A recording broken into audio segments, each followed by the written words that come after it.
Jai Hind everyone. I hope you all are fit and fine. So, in this particular episode, we will continue the Indian Air Force story. Let me give you a quick recap of what we have already discussed so far. Alright, so we started in episode number 1 with this thing called flying a jet, and we discussed in great detail about various components like the left instrument panel, center instrument panel, and every other detail about how to operate a real life fighter jet, right? We discussed about throttle, we discussed about joystick, how can you turn the aeroplane right, left, right, how can you go forward, what is the role of throttle, how the engine starts, everything in detail. So we covered that portion in our episode 1, and next to that, we also discussed about the history, the formation of the Indian Air Force, where I took you back to 8th of October 1932 when the Indian Air Force was officially established as an auxiliary air force of the British Royal Air Force. It was established to support British India's interest, right, in the Indian subcontinent, and the endeavors that the British took in various operations during the World War, and operations in Rangoon, operations in Myanmar, etc., against the Japanese forces. So that was the history that we were talking about. We talked about the Westland Wapiti biplane, the number one squadron. We also talked about World War the Second. Then we talked about this very meticulous fighter pilot in World War II who also got a uh, distinguished flying cross for his exceptional skills and courage during the World War II. I asked you his name in the comment box. I hope you answered that. Right next to that, we discussed partition. India and Pakistan was divided. So were divided the inventories and the armaments with the Indian Air Force at that time. Indian Air Force getting 170 plus aircraft and Pakistan getting 30 plus aircraft at that time. And we also discussed about the operational air bases. Now the story will continue further with this particular episode. So yes, I just welcome you to this is episode 2 in the Indian Air Force story. Let us start. All right. So recently a movie got made, right? It is called Sky Force, starring Akshay Kumar. It showed you the story of the 1965 war, how Sir A.B. Debaya, right, or I must say squadron leader A.B. Debaya fought, exceptionally well during their strikes on the starfighters, and the aircrafts that were used by the Indian force were called mysterious, right? So you can watch that movie, right? It's good, right? Let us talk about the India-Pakistan War 1965. The IAF played an active role in air combat, conducting air strikes against Pakistani air bases and infrastructure. The war highlighted the need for a more modernized fleet and improved defense system because Pakistan, who got the US starfighters on aid, obviously, uh, then those aircraft which Pakistan had at that time, the US starfighters, were far superior than mysterious, right? But still, as it is said that the man behind the machine matters the most. Our fighter pilots fought bravely, and rest is history. And you can watch that story of India-Pakistan war, how we won that war. In fact, there is a lot of debate on who won that war. But if see, every war has an objective. If you talk about the objective of Pakistan is they were trying to, take hold of the Kashmir Valley. That was the objective, but they were not, successful in that. So, in a manner, we can say that they lost the war.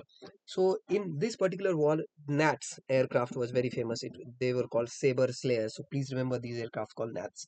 So now, if I talk about this India-Pakistan War 1965, in terms of aircraft strength, Indian Air Force was having 800 aircraft, including Hunters, Mysterious, Nats, Canberras, whereas Pakistanis were using F-86 Sabres, Super Mysterious A-26 Invaders. Similarly, key aircraft types, as you can already see on your screens. And then, if I talk about air superiority, gained control after initial losses, the Indian Air Force. And then Pakistan Air Force held initial air superiority, lost it by the end.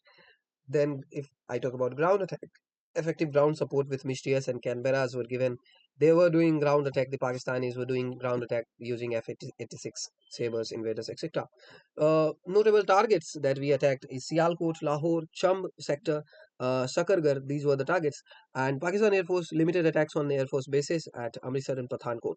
Now, air-to-air engagements, if I talk about, I have shot down several PA planes, especially F-86 Sabres. That is why Nats were called Sabre Slayers, right?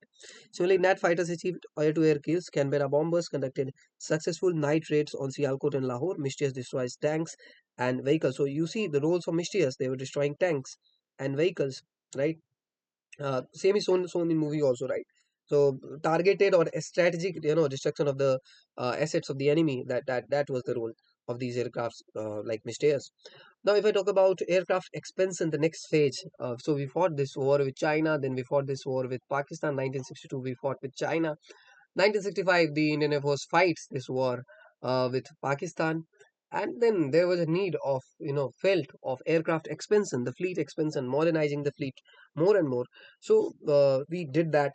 The Indian Air Force inducted Soviet built MiG-21 fighters, marking the beginning of a shift towards Soviet equipment. So that was the time of 1965 when we finally looked towards Soviet Union and we started inducting these MiG-21 aircrafts. And rest is history. Post-war realization, I have needed modern, more capable aircraft to counter both Pakistan and China. So this need was already felt.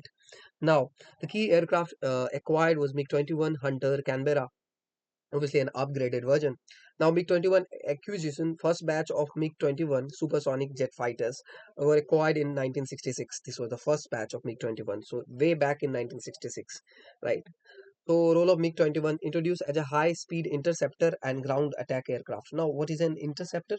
So, interceptor is suppose that the enemy fighter jet is, trying to invade in your territory. Now, you as a fighter pilot for your country needs to quickly act and go and intercept that enemy, right? And by missiles, by engage that enemy and stop it from entering your territory. And you have to, you are at the first line of defense.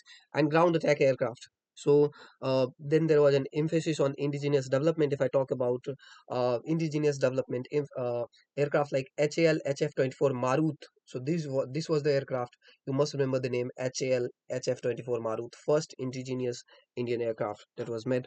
Now, then there was a strategic shift that was seen, and we started focusing on multi-role fighters, including air-to-air and air-to-ground capabilities. So, we expected a fighter to have air-to-air capabilities, means striking enemy planes in air, and air-to-ground capabilities also, so that they can destroy strategic targets on the ground. Now, then there was modernization focus, improved aircraft avionics, right? The radar systems, weapon systems. Okay, see, you just not need wings and throttle to fly. You just need all other parameters to fly. For example, the radars, the temperature thing, the electronic warfare thing. So avionics comprises of all other equipments that makes your flight, flight of a fighter jet very very accurate, reliable, and helps it achieve its target more efficiently. So you need other equipments. For example, you need to target the enemy, you need to intercept the radars, you need to be low on stealth, right? So these extra features come under this avionics. Now other aircraft introduced are called the Salt Mirage 2000. uh, they were inducted in 1980s. Then Sepecat Jaguar came in 1970s for ground attack and close support. Then we saw a significant increase in number of fighter squadrons, especially after the 1960s. That increase was seen. Now I must add this beautiful photo of a beautiful fighter jet called MiG-21 Bison. We have finally, phased these fighters out of the Indian Air Force, right? After years long of service, right? Years of long service. So you can just take a moment and and pay your wishes, right? And respect to this impeccable fighter jet that has ever been used by the Indian Air Force. Right. Remember, Group 2 Captain Avinandan Vardhaman also flew the same plane when you know, he ensured that the enemy plane, which was an advanced plane, you need to name that plane. Which plane was used by the Pakistani when Avinandan Group Captain Avinandan Vardhaman shot him down. Now, let us talk about that indigenous project that we were working on, which was called HAL Marut project. Okay, so this was the first indigenous. When I talk about indigenous, means it was made totally in India, right? So this was the first aircraft that India, its engines, everything was made in India. So leading this particular project was Henry Ziegler and Dr. Karus Dastoor. Okay, remember these names. Now, let us talk about the project initiation. So when it started, so basically it started in the early 1950s under HAL with support from the Indian government. Now the purpose was to design at India's first indigenous supersonic fighter aircraft for ground attack and reconnaissance roles. And when we talk about development, they were based on de Havilland Vampire and inputs from Dassault French company. For design and features, they were single engine, single seat, subsonic aircraft with a straight wing and a rear mounted engine. Okay. Design and features already talk about. Role was primarily for ground attack, close air support, and counter-insurgency operations. So the first flights took place on March 17th, 1961. There were delays due to design flaws, underperformance compared to contemporary fighters, and engine issues. So the limited production of about 100 aircraft between 1964 and 1972 operated in the 1965 India-Pakistan War and the 1971 Indo-Pak War, where it provided effective ground support. Though not a complete success, it marked a significant milestone in India's indigenous aircraft development and laid the foundation for future projects. So retirement, retired in the early 1980s, replaced by the more modern aircraft like the MiG-21 and a Sepik Jaguar. So remember this role. Now, 1971 war. Remember, I'm taking you through the history of the Indian Air Force, right? You remember we started from 1947, the first Kashmir operation, right, where the Indian Air Force played a role by airlifting troops to Kashmir, right? Then we talked about 1962 Indo-China War, talked about 1965 India-Pakistan War. Then we are finally at 1971. This is the war, creation of Bangladesh. Okay, so the duration is December 3rd to December 16th, 1971. So this was a war which extended for 14 days. Now, primary role of the Indian Air Force was to gain air superiority. It conducted close air support, performed strategic bombing. The Governor House in Dhaka, it was bombed by the Indian Air Force. Major operations, the Operation Cactus Lily, provided air support for ground troops in East Pakistan.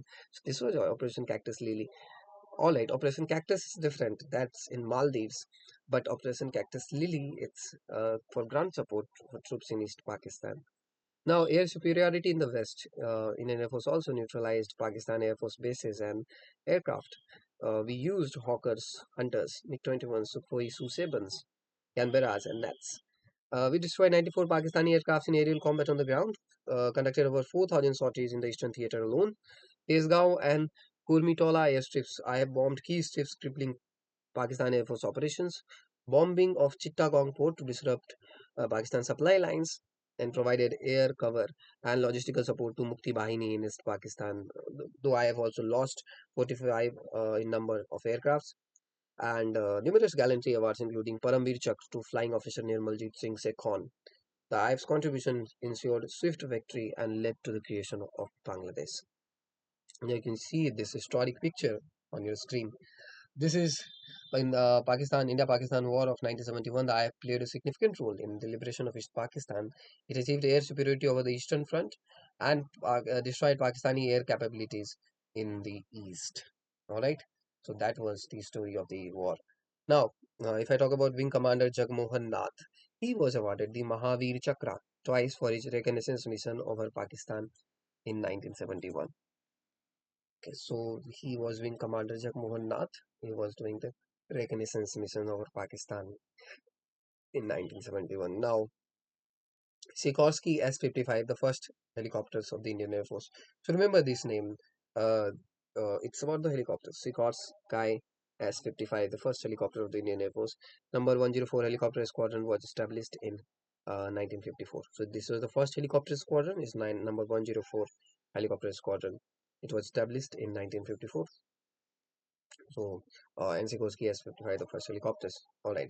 Now we will be focusing on the modernization drive, right?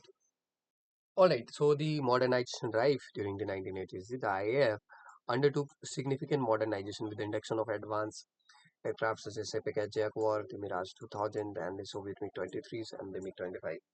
Now, if we talk about these all types, the Sepik Jaguar was of United Kingdom. It was from United Kingdom and France. They jointly made it. They were ground attack. The role of Jaguar was for ground attack and deep strike. So it was a twin engine capable of carrying nuclear payloads and advanced avionics for precision strikes. Mirage 2000 was French origin, 1985. Multirole fighter. It was a multirole fighter with a fly-by-wire system. So fly-by-wire system basically means I've already told you that a lot of traditional inputs that used to be earlier, used in fighter jets. Fly-by-wire system is different because they used everything digitally, right?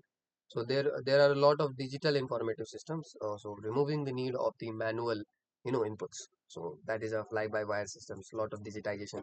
Delta wing design, exceptional air-to-air and air-to-ground capabilities. All right, I hope that is clear. And also the fly-by-wire system, which I talked about, it reduces the need for mechanical linkages. For example, if you are moving the joystick, there is no need for a mechanical linkage for machines and rods to move here and there. A fly-by-wire system will just convert your input as a fighter pilot into electrical signals, and then it will send to the actuators. So it is effective. It reduces the weight load, the mechanical linkage, the friction caused therein, and increases efficiency and accuracy during the movements. Right. MiG-23 of the Soviet Union, 1981. It was an interceptor and ground attack with the swing wing design, radar guided missiles capable of low altitude penetration. Right. See, what is this swing wing design? All right. So swing wing design was like in this particular swing wing design, you actually can change the total length span of the wing and total width of the wing, right? And they are then used to control the lift and all. So basically, remember this: the swing wing design is a type of wing design in which the wing sizes and length can be changed, right? MiG-25 of the Soviet Union, high speed reconnaissance. Okay, so MiG-25 of the Soviet Union for high speed reconnaissance. Let me also tell you more, a little bit more about the swing wing design. Let us say the wing is of this length only, or then the wing length increases this much. So if you have a lesser wing length, then the lift will be less. Okay, because less amount of air inside the wing. But if the wing will is larger in length, then the lift will be more because more amount of air you are holding below. Okay, so that is it. So high speed reconnaissance, Mach 3 plus speed of MiG-25 among the fastest aircraft in high IAF history. That is MiG-25, MiG-29 in the 1986. Advanced aerodynamics, high thrust to weight ratio, exceptional maneuverability in dogfights. Now, what is this high thrust to weight ratio? So an aircraft must have a very good high thrust to weight ratio. Okay, if thrust to weight ratio is very high, right? That means compared to the weight, it is developing enough thrust. So that will help you in gentle turns. Okay, you can do hard maneuvers also if your thrust to weight ratio is good. So MiG-27 is used for ground attack, close air support, optimized for low level attacks, advanced targeting systems, and high weapon carrying capacity. Okay, so that is about the fleet. Okay, now let me zoom in and tell you in detail about this. All right, now let us have a quick look about the Indian Air Force wings to reckon with. First of all, let us talk about Rafale. Number of squadrons, we have two in number currently, the squadrons of Rafale. The French origin Rafale is a 4.5 generation twin engine omni-role fighter.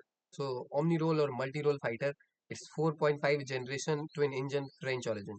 Including in-depth strikes, they can do a range of missions, including in-depth strikes, anticipate attacks, and nuclear deterrence. The IF will acquire 114 more omni-role fighters.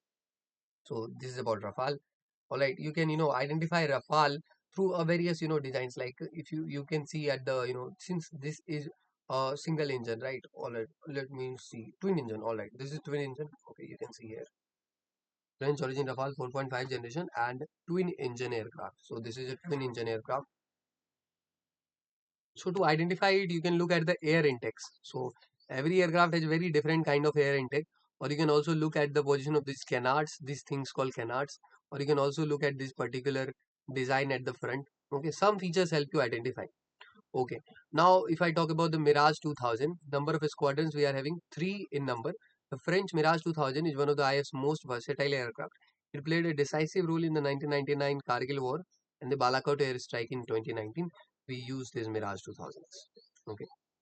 Now next to it is Su-30 MKI.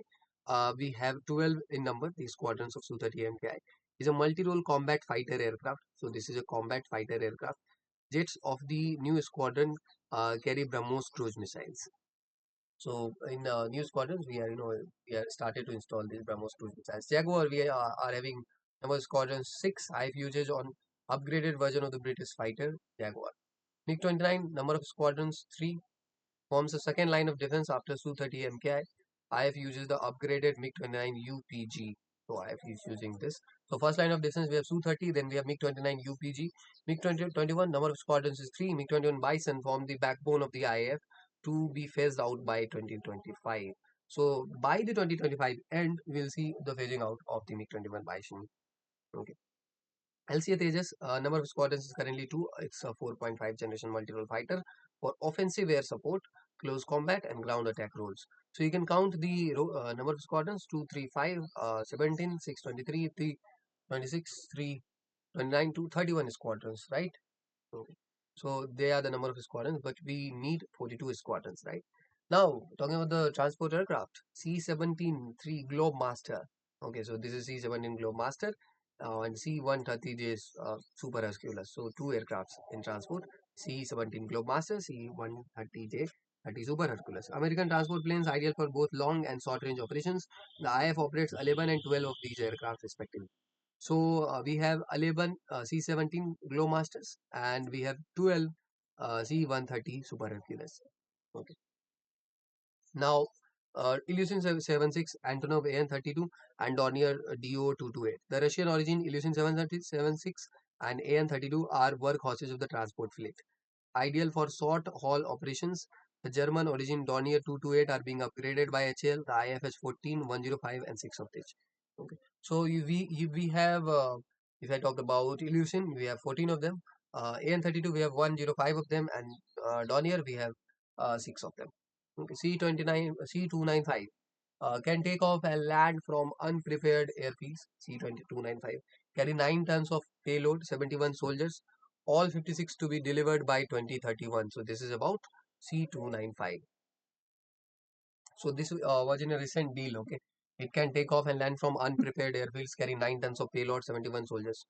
Okay, now this particular section was about the fighter jets. Now why not talk about the helicopters, right? And for some of you who are passionate about flying fighter jets, they might think that flying a helicopter is very easy, right? But that is not the case. In fact, if you compare the amount of input that is constantly being required by the fighter pilot, then uh, flying an helicopter will be much harder because you need to be constantly, keeping your hands on the cyclic, right, and trying to cut short any kind of abrupt movement that the helicopter make. You cannot rest even for a second. CH-47F Chinook. I have operated 15 of these US made transport helicopters. So you can see these are the rotor blades. I already talked about the principle of helicopter and how it flies. Okay, in the previous video. Now Mi-26, Mi-8, Mi-17, Mi-17 1V and Mi-17 V5. So we have 26 Mi-8, Mi-17 in 3 versions. These are Russian transport helicopters. IAF has approx 250 of these helicopters. Now AH-64E Apache. IAF has 22 Apache, one of the world's most advanced attack helicopters. Now LCH Prachand and ALH Rudra. Prachand is the only attack copter to operate at 5,000 meters. Okay, so Prachand is the attack helicopter to operate at 5,000 meters. I have operated 10 Prachands and 16 Rudras. 10 in number Prachands and 16 in number Rudras. We'll get 66 and 50 more of the two respectively. Alright, now moving on to the next, which is your UAVs, which is unmanned aerial vehicles. Searcher 2 and Heron. Both are Israeli drones for intelligence, reconnaissance, and surveillance missions. IF has 108 searchers and 90 Herons. Okay. Now, if we talk about the weapons that we are having, so these are missiles and radars. BrahMos hitting missiles with extended range, advanced short range air-to-air missile, which is called Ashram. Advanced short range air-to-air missiles integrated with Jaguar. Okay. So yes, and indigenous beyond visual range missiles Astra. So Astra is a BVR missile for Su-30 to be inducted soon. Okay. Ground attack missiles like AS-30 and KH-59 for air dominance. Long range air-to-air Python 5 and Mica missiles. Spice 2000 air-to-ground missiles. So Spice 2000 is air-to-ground missile. Okay. Now, if I talk about Hammer, which is air-to-ground precision guided weapon systems. Okay. S-400 is air defense system. The IF has put in place an integrated air command and control system that monitors all intelligence reconnaissance input across domains. So this is an integrated air command and control system. The various radars in service with the IF include Indra air surveillance radar, Rajendra multifunction radar, Swati weapon locating mobile radar, Tethard aerostat radar, Swordfish long range attacking radar to counter missiles, and Rohini you can also remember that is also a radar. Now, let us talk about the operations that the Indian Air Force have conducted in the past. So, first is Operation Safed Sagar. It was in the year 1999. Scenario was the Kargil War, and we did the close air support with precision strikes, and we used laser guided bombs in mountainous terrains. So, people for the first time saw the use of laser guided bombs in mountains. They were key in neutralizing enemy positions. Then, in Operation Safed Sagar in Kargil War, after that, the Operation Vijay in 1961, the Indian Air Force took part in this thing called Liberation of Goa, and we provided air support for ground forces, and we played a supporting role during the military action to integrate Goa into India. Then came Operation Meghdoot. So this is in 1984, the Operation Meghdoot, right? So then the Siachen conflict, they airlift troop supplies, ensured logistical support. Now then came Operation Pavan in 1987, the Sri Lankan Civil War, the IPKF, helicopter gunship support, casualty evacuation, supporting Indian peacekeeping forces with troop deployment and air cover.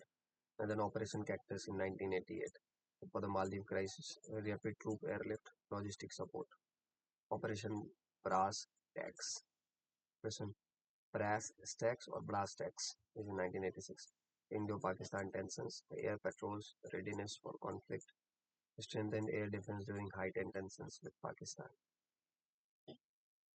Okay. Now the operations of IAF 1965 Indo-Pak War. So it was in 1965 Indo-Pakistan conflict. Air superiority interdiction, close air support. So this was in Indo-Pakistan conflict. Air superiority interdiction and close air support. Key battles over Lahore, Sialkot sectors countered EF strikes effectively. So there were key battles over Lahore and Sialkot sectors. They countered Pakistani Air Force strikes effectively. So that was the 1965 war. 1971 war was the Bangladesh Liberation War. Also crippled Pakistani airspace. Operation Vijay in 1947. So the Indo-Pakistan Kashmir War, they lifted troops. Operation Shakti, so Pokhran nuclear test. Okay, Operation Parakram, Indo-Pakistan tension, parliament attack. Okay, Operation Rahat, Uttarakhand flood relief. Operation Rahat, evacuation, airlift, relief supplies, saving lots of life. Operation Maitri in 2015, Nepal earthquake, right, relief operations, evacuation of stranded people, deployed helicopters. Then came the Balakot strike. You are already aware of it. 2019 Pulwama attack retaliation. We carried out precision strikes on terror camps inside Pakistan's territory. Then came Operation Ganga with the Ukraine-Russia conflict.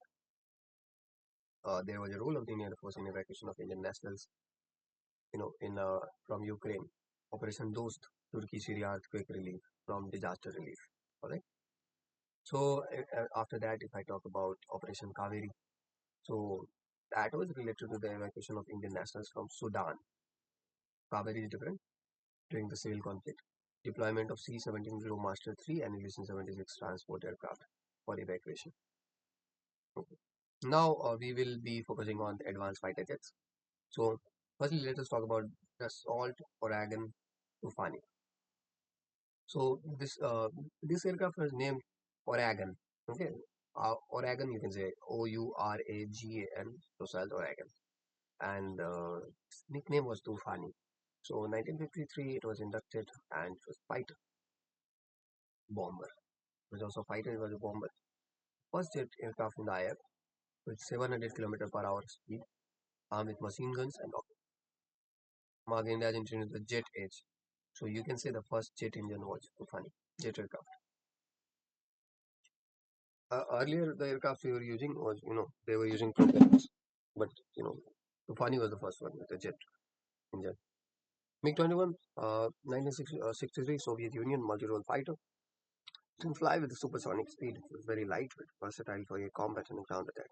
The backbone of the IAF for decades, extensively used in wars, 1965 and 1971. Then was the time for Sepika Jaguar in 1979. With UK and France, we jointly developed it, deep strike and ground attack role. Twin engine capable of carrying nuclear payloads with advanced avionics, Jaguar enhanced India's deep strike capability, critical in Kargil and other conflicts. Then in 1985, Mirage 2000, made by France, was a multi-role fighter with fly-by-wire controls, exceptional air-to-air and air-to-ground precisions, and proved vital during the Kargil War for precision bombing with laser-guided weapons. MiG-29, inducted in 1986, of Soviet origin, was an air superiority and multi-role fighter with advanced avionics, high thrust-to-weight ratio, and outstanding maneuverability. Finally, strengthened IAF's air superiority capability significant in high-altitude combat scenarios. Su-30 MKI, inducted in 2002, with Russian origin, was a multi-role heavy fighter. Okay.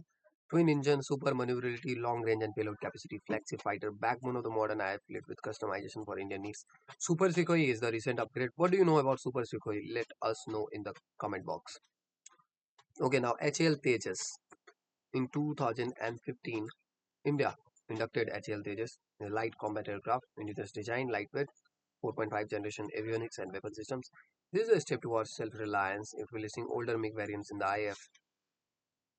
The Salt Rafale, inducted in 2022, of French origin, is a multi-role fighter, 4.5 generation, stealthily designed, advanced radar and electronic warfare systems, game changer in India's air capability. Now, if I talk about the IF nuclear test, so year of nuclear test 1998, Pokhran 2, Operation Shakti. So 1998, it was Pokhran 2 named Operation Shakti. Integral part of India's nuclear triad for airborne strategic deterrence. Key aircraft utilized Mirage 2000, modified to deliver nuclear weapons. Su-30 MKI equipped with capability for nuclear strike. Nuclear triad elements, land-based, Agni and Prithvi. Sea-based, ballistic missile submarines, INS Arihant. Air-based, strategic bombers and fighters is capable of delivering nuclear payloads. At strategic deterrence, enhanced deterrence against adversaries, signal India's preparedness for second strike capability. India joined the ranks of nations with declared nuclear position by using no first use. Now we will be focusing on this particular topic called the doctrine of the Indian Air Force. So doctrine is a document which enlists the motto, the various values, right, and the principles, overall the agenda of and the way of working of an organization. So the doctrine of the IF means how the Indian Air Force, on what lines, what mottos the Indian Air Force operates, and what are the working mechanisms. So vision and core values. If I talk about the vision, so the vision of the Indian Air Force is to be an agile, adaptable Air Force that provides decisive aerospace power in furtherance of our national interest. So IF wants to be agile, it wants to be adaptable Air Force, and it has to provide decisive aerospace power. So aerospace power means power in the air also, in the space also, in furtherance of our national interests. Okay. So what are IF core values? The IF leadership has identified three core values that must govern whatever it does in peace or war. Three core values. So that is mission, integrity, and excellence. Mission, integrity, and excellence. Now let us for a while discuss why these values have been chosen and what does it mean. All right. So at this juncture, please listen to me very carefully when I discuss with you about this three things, the values, which is mission, integrity, and excellence. Now, this is mission accomplishment with integrity and excellence, right? You have to accomplish all your mission with integrity, honesty, right? Not with unfairness, and also with excellence. Okay. Now, each and every one of us must clearly know the mission of the Indian Air Force and direct all our resources, energies, capabilities, and potential towards mission accomplishment. We must be prepared to perform beyond the call of duty and look after those placed below us while doing so. Only then we can we achieve our mission with integrity and excellence. That is why it is said, "People first, mission always." So I repeat this line: we must be prepared to perform beyond the call of duty and look after those placed below us while doing so. So people first, mission always. Okay. Each and every one of us must clearly know the mission. Mission means whatever mission is given to you, whatever is the mission of the Indian Air Force, whatever the mission you have been assigned to, and direct all our resources, energies, capabilities, and potential towards mission accomplishment. All your resources, energies, capabilities, your potential towards the mission accomplishment. You must be prepared to perform beyond the call of duty, right? Beyond whatever you've been told, beyond the call of duty, and look after those placed below us. Once you look after those people placed below you, they actually start doing extra things for you. If you put people first, right, try doing it anywhere. If you people first, if you will keep people first, do some extra stuff for them, do something, care about them, bring do something that brings them happiness, you'll always succeed in your missions, right? Only then can we achieve our mission with integrity and excellence. Okay, simply put, now talking about integrity. Okay, first one, mission. Integrity is, simply put, integrity is the character trait of doing the right thing always and every time, whether anyone is watching or not. So that is integrity. Integrity means honesty. It's about doing the right thing. So whatever is right, you have to do it always and every time, whether anyone is watching or not. It is like our moral compass that guides us in times of trouble and keeps a check on us when the going is good. Right? Integrity is courage, honesty, responsibility, accountability, humility, all rolled into one solid character trait that will allow us to stand out as a model air warrior. Right? So it's courage, it's honesty, it's responsibility, accountability, humility, all rolled into one solid character. So it's your ability to basically doing the right thing always and every time, whether anyone is watching or not. Okay, no unjust thing, no unfair things. Right? Okay. Do remember that if you display integrity, we will be trusted by both our seniors and juniors. When we are trusted, we will be inspired to perform well beyond your capability. And when we perform beyond our capability, we bring honor to our service unit and ourselves. So this is integrity. Very, very important. Doing the right thing when even when nobody is watching. Okay, being honest. So this is integrity in whatever we do. And next is excellence. Excellence is giving our best in whatever we do.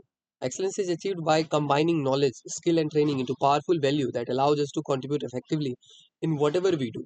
Excellence is contagious and spreads rapidly. So share excellence and become a mentor and a leader. Excellence in the cockpit, on the tarmac, and in the office must become a way of life. It will drive us to achieve extraordinary things for the IF and ourselves. So excellence in whatever we do, right? Mission, integrity, and excellence. Make it a way of life. Right. This is how you live. This is anything you do. You are always focused on the mission, right? Whatever the mission must be accomplished, right? Direct all your energy. Whatever you do, do it with integrity. Do it with honesty. Do it with heart. Do it with right in a right manner, right? Excellence. Do it with excellence and keep people first. Okay. Right. I hope you get my point. So be on the mission always. Keep people first, right? Direct focus on the mission always. That this is my mission. I'll accomplish it. I'll keep people first.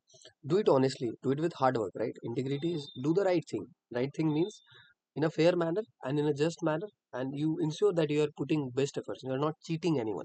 If you are cheating yourself or if you are looking for shortcut, that is not integrity. Okay. Do it in a right manner even if nobody is watching. Do not manipulate things. Excellence in whatever you do. All right.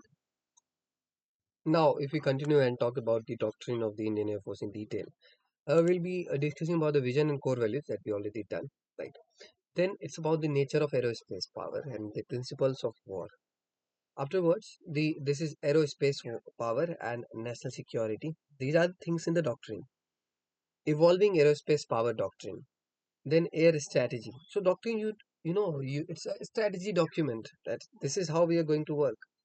Air strategy, aerospace power in the Indian context, and preparing for the future, a roadmap.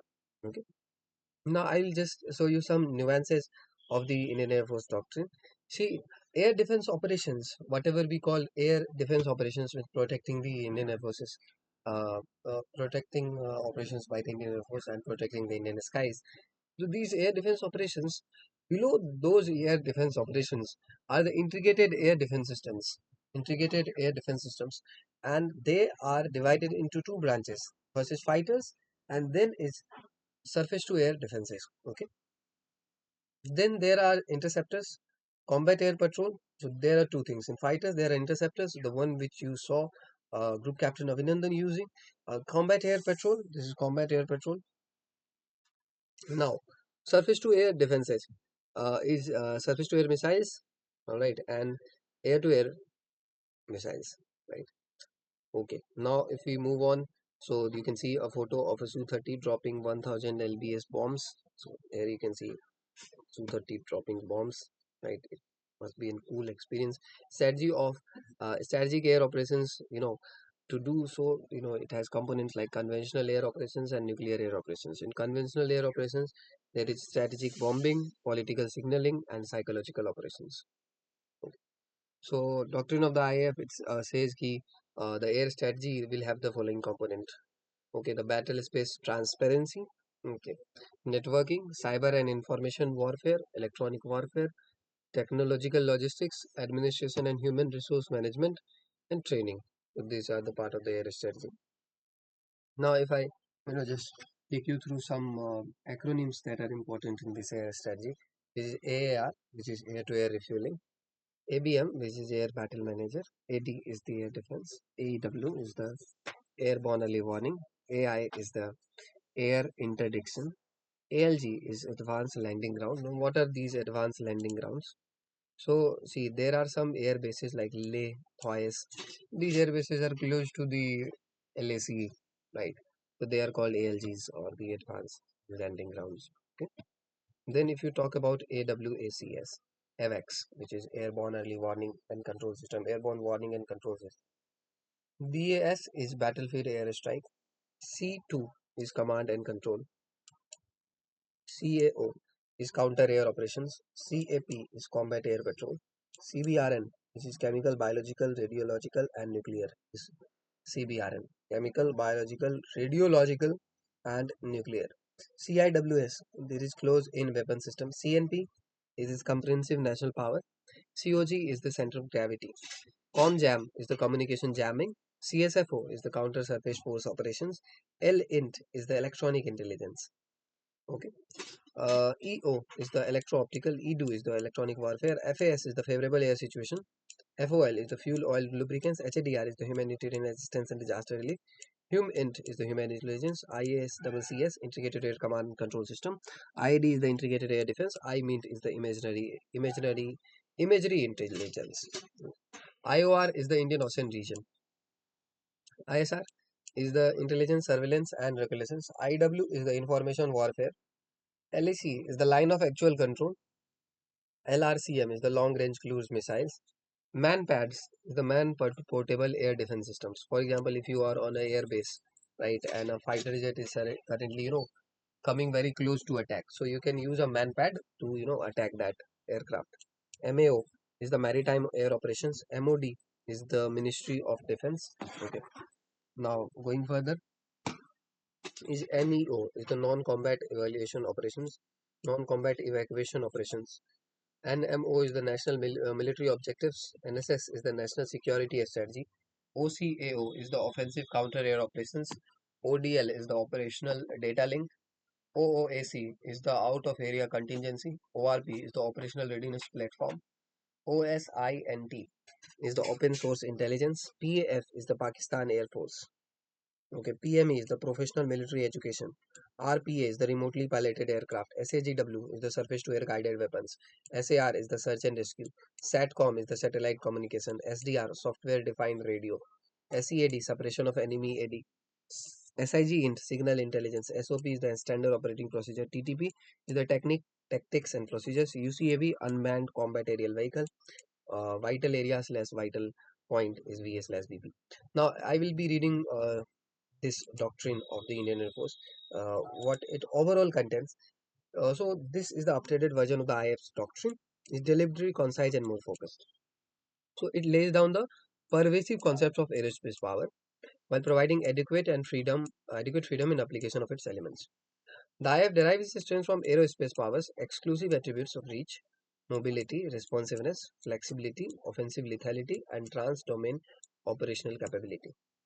Multi-role capabilities of modern-day platforms and weapon systems offer wide-ranging opportunities.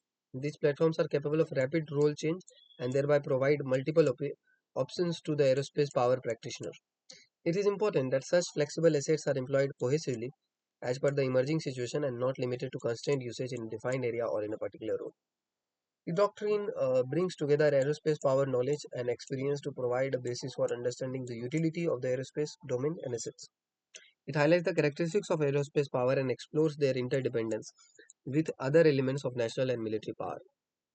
This edition of the doctrine focuses on the aspects that will provide guidance in peace, war, and no war, no peace situations to ensure continued operational success in the coming decades. I am certain that this will enable a better understanding of the fundamental approach of IAF towards military operations not only within the organization but also amongst the services, government agencies, media, think tanks, and universities. The doctrine provides a collective thought to guide our training and application of concepts in a war. Therefore, this document should be read by each member of the IAF to understand the essence of doctrine and the operational impact of aerospace power functions. I am saying you that further deliberations and suggestions from diverse stakeholders of national security based on this doctrine will enrich the overall knowledge of aerospace power in our country. So, this is by V.R. Chaudhary, Air Chief Marshal and Chief of Air Staff. Now, let us delve deeper into some particular components.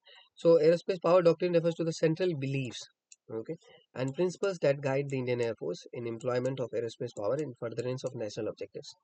Indian Air Force was the first service to publish a doctrine in 1995 as the Air Power Doctrine of IAF. It was revised in 2007 as Indian Air Force publication IAP 2002-2007. This was further revised and an unclassified basic doctrine of the Indian Air Force was published in 2012. The concepts and principles have been acquired from the study and analysis of the IAF's experience in wars, conflicts, crisis, peace, and exercises. In addition, various military and air power theories, operating environment, other elements, instruments of military and national power, interactions with practitioners and users of aerospace power within the country and world over, influence the formulation of doctrine. So this was the doctrine of the Indian Air Force. So doctrine is made. It gives us some outputs, okay, organization, force, structure, DRG plans. Then it receives some feedbacks from the combat experience. Okay, then some inputs are again given, okay, as per the national objectives, and then again the doctrine is updated. All right. So I hope this gives you a fair amount of idea. Now we'll be moving to the next topic, which is the roles of the Indian Air Force. Okay. So what is the role? The role is to ensure defense of national airspace, air and space domain, and contribute to defense of national territory, maritime areas, and other relevant domains. So it's basically defense of national airspace, air and space domain, and contribute to defense of national territory, maritime areas, and other relevant. So you can see these photos. These are some of the aero sports that are available. You can be a part of skydiving, parasailing, paragliding, powerhead gliding, paramotor flying, microlight flying, hot air ballooning, aero modeling. In land sports, which is mountaineering, trekking, skiing, car rally, motorcycle expedition, cycling expedition, mountain terrain biking. On water sports, rafting, sailing, windsurfing, water skiing, and scuba diving. Now, the roles of the IAF. So, what are the roles of the IAF? The objectives for the Indian Air Force are gleaned from the national security objectives and the national military objectives. So, these objectives encapsulate the spectrum of conflict from peace to war. These form the basis of air strategy and air operations flowing into the roles, tasks, and missions for the IAF. Consequently, the IAF objectives are first is to ensure defense of national airspace, air and space domain, and contribute to defense of national territory, maritime areas, and other relevant domains. To prosecute offensive parallel air operations to ensure achievement of desired military or political military objectives, independently as a service or jointly with other services. To prosecute offensive parallel air operations. To prevent war through credible conventional and strategic deterrence. Okay, so next is to provide assistance to enable internal security as and when called upon to do so. Next to it is to provide assistance for contingencies at home and abroad to render humanitarian assistance and disaster relief, aid to civil authority, international peacekeeping, and any other emergency situation when called upon to do so. To contribute to the expansion and strengthening by means of aerospace power towards constructive engagement within other nations to promote regional, global peace and international stability. To foster and contribute towards enabling the required degree of self-sufficiency in the aerospace industry and aerospace technology through indigenization to achieve desired degree of technological independence. Alright, now it's time to talk about the inventory. The various aircraft, the fighter jets, right, the transport aircrafts, the electronic warfare machines, and the weapon systems, helicopters, everything about the actual machines in the IAF. So let us start with the fixed wing. First of all, the aircraft name is given, the role and the origin and the year. So first is Su-30 MKI, the backbone of the Indian Air Force.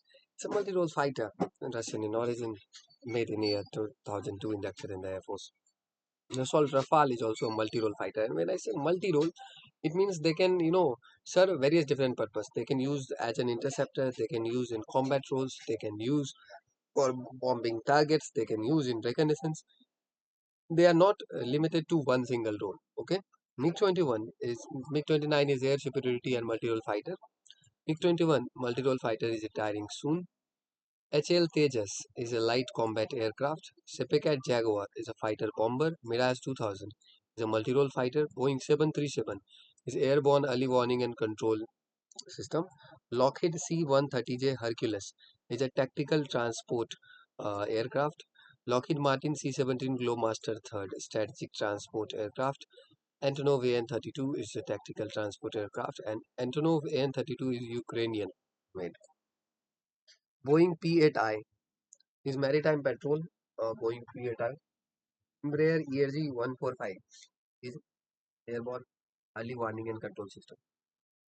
Lockheed Martin F-21 is a multi-role fighter. It's a USA made. Alright. Now, it's still not inducted. Obviously, we do not have F-21 in Indian Air Force, right? It is expected, right? And it is all actually delayed. We'll see the deal of multi-role fighter aircrafts, Su-57 and F-35, what we are going to take finally. Alright, now we will be going to discuss about the futures fighter, which is AMCA, right? Advanced Medium Combat Aircraft, okay, which is AMCA. Let us discuss about the AMCA. So stealth aircraft are designed to avoid detection by enemy radars and radar guided weapons. See, India is currently owning Tejas, which is a 4.5 generation aircraft. Now, after this is a fifth generation aircraft. Now, what is this quality in fifth generation aircraft which makes it better than a 4.5 generation aircraft? Main thing is about stealth. What is stealth? See, when enemy fighter jets are, you know, attacking you, then your ability to not be seen on their radars, to misguide their radars or mislead their radars, or have very less radar signatures is known as your stealth. It means that you have very low radar signatures and you can hide, and you can, trick the enemy radars. So this technology is known as stealth. There are very rare chances of close combat these days, so they happen, right?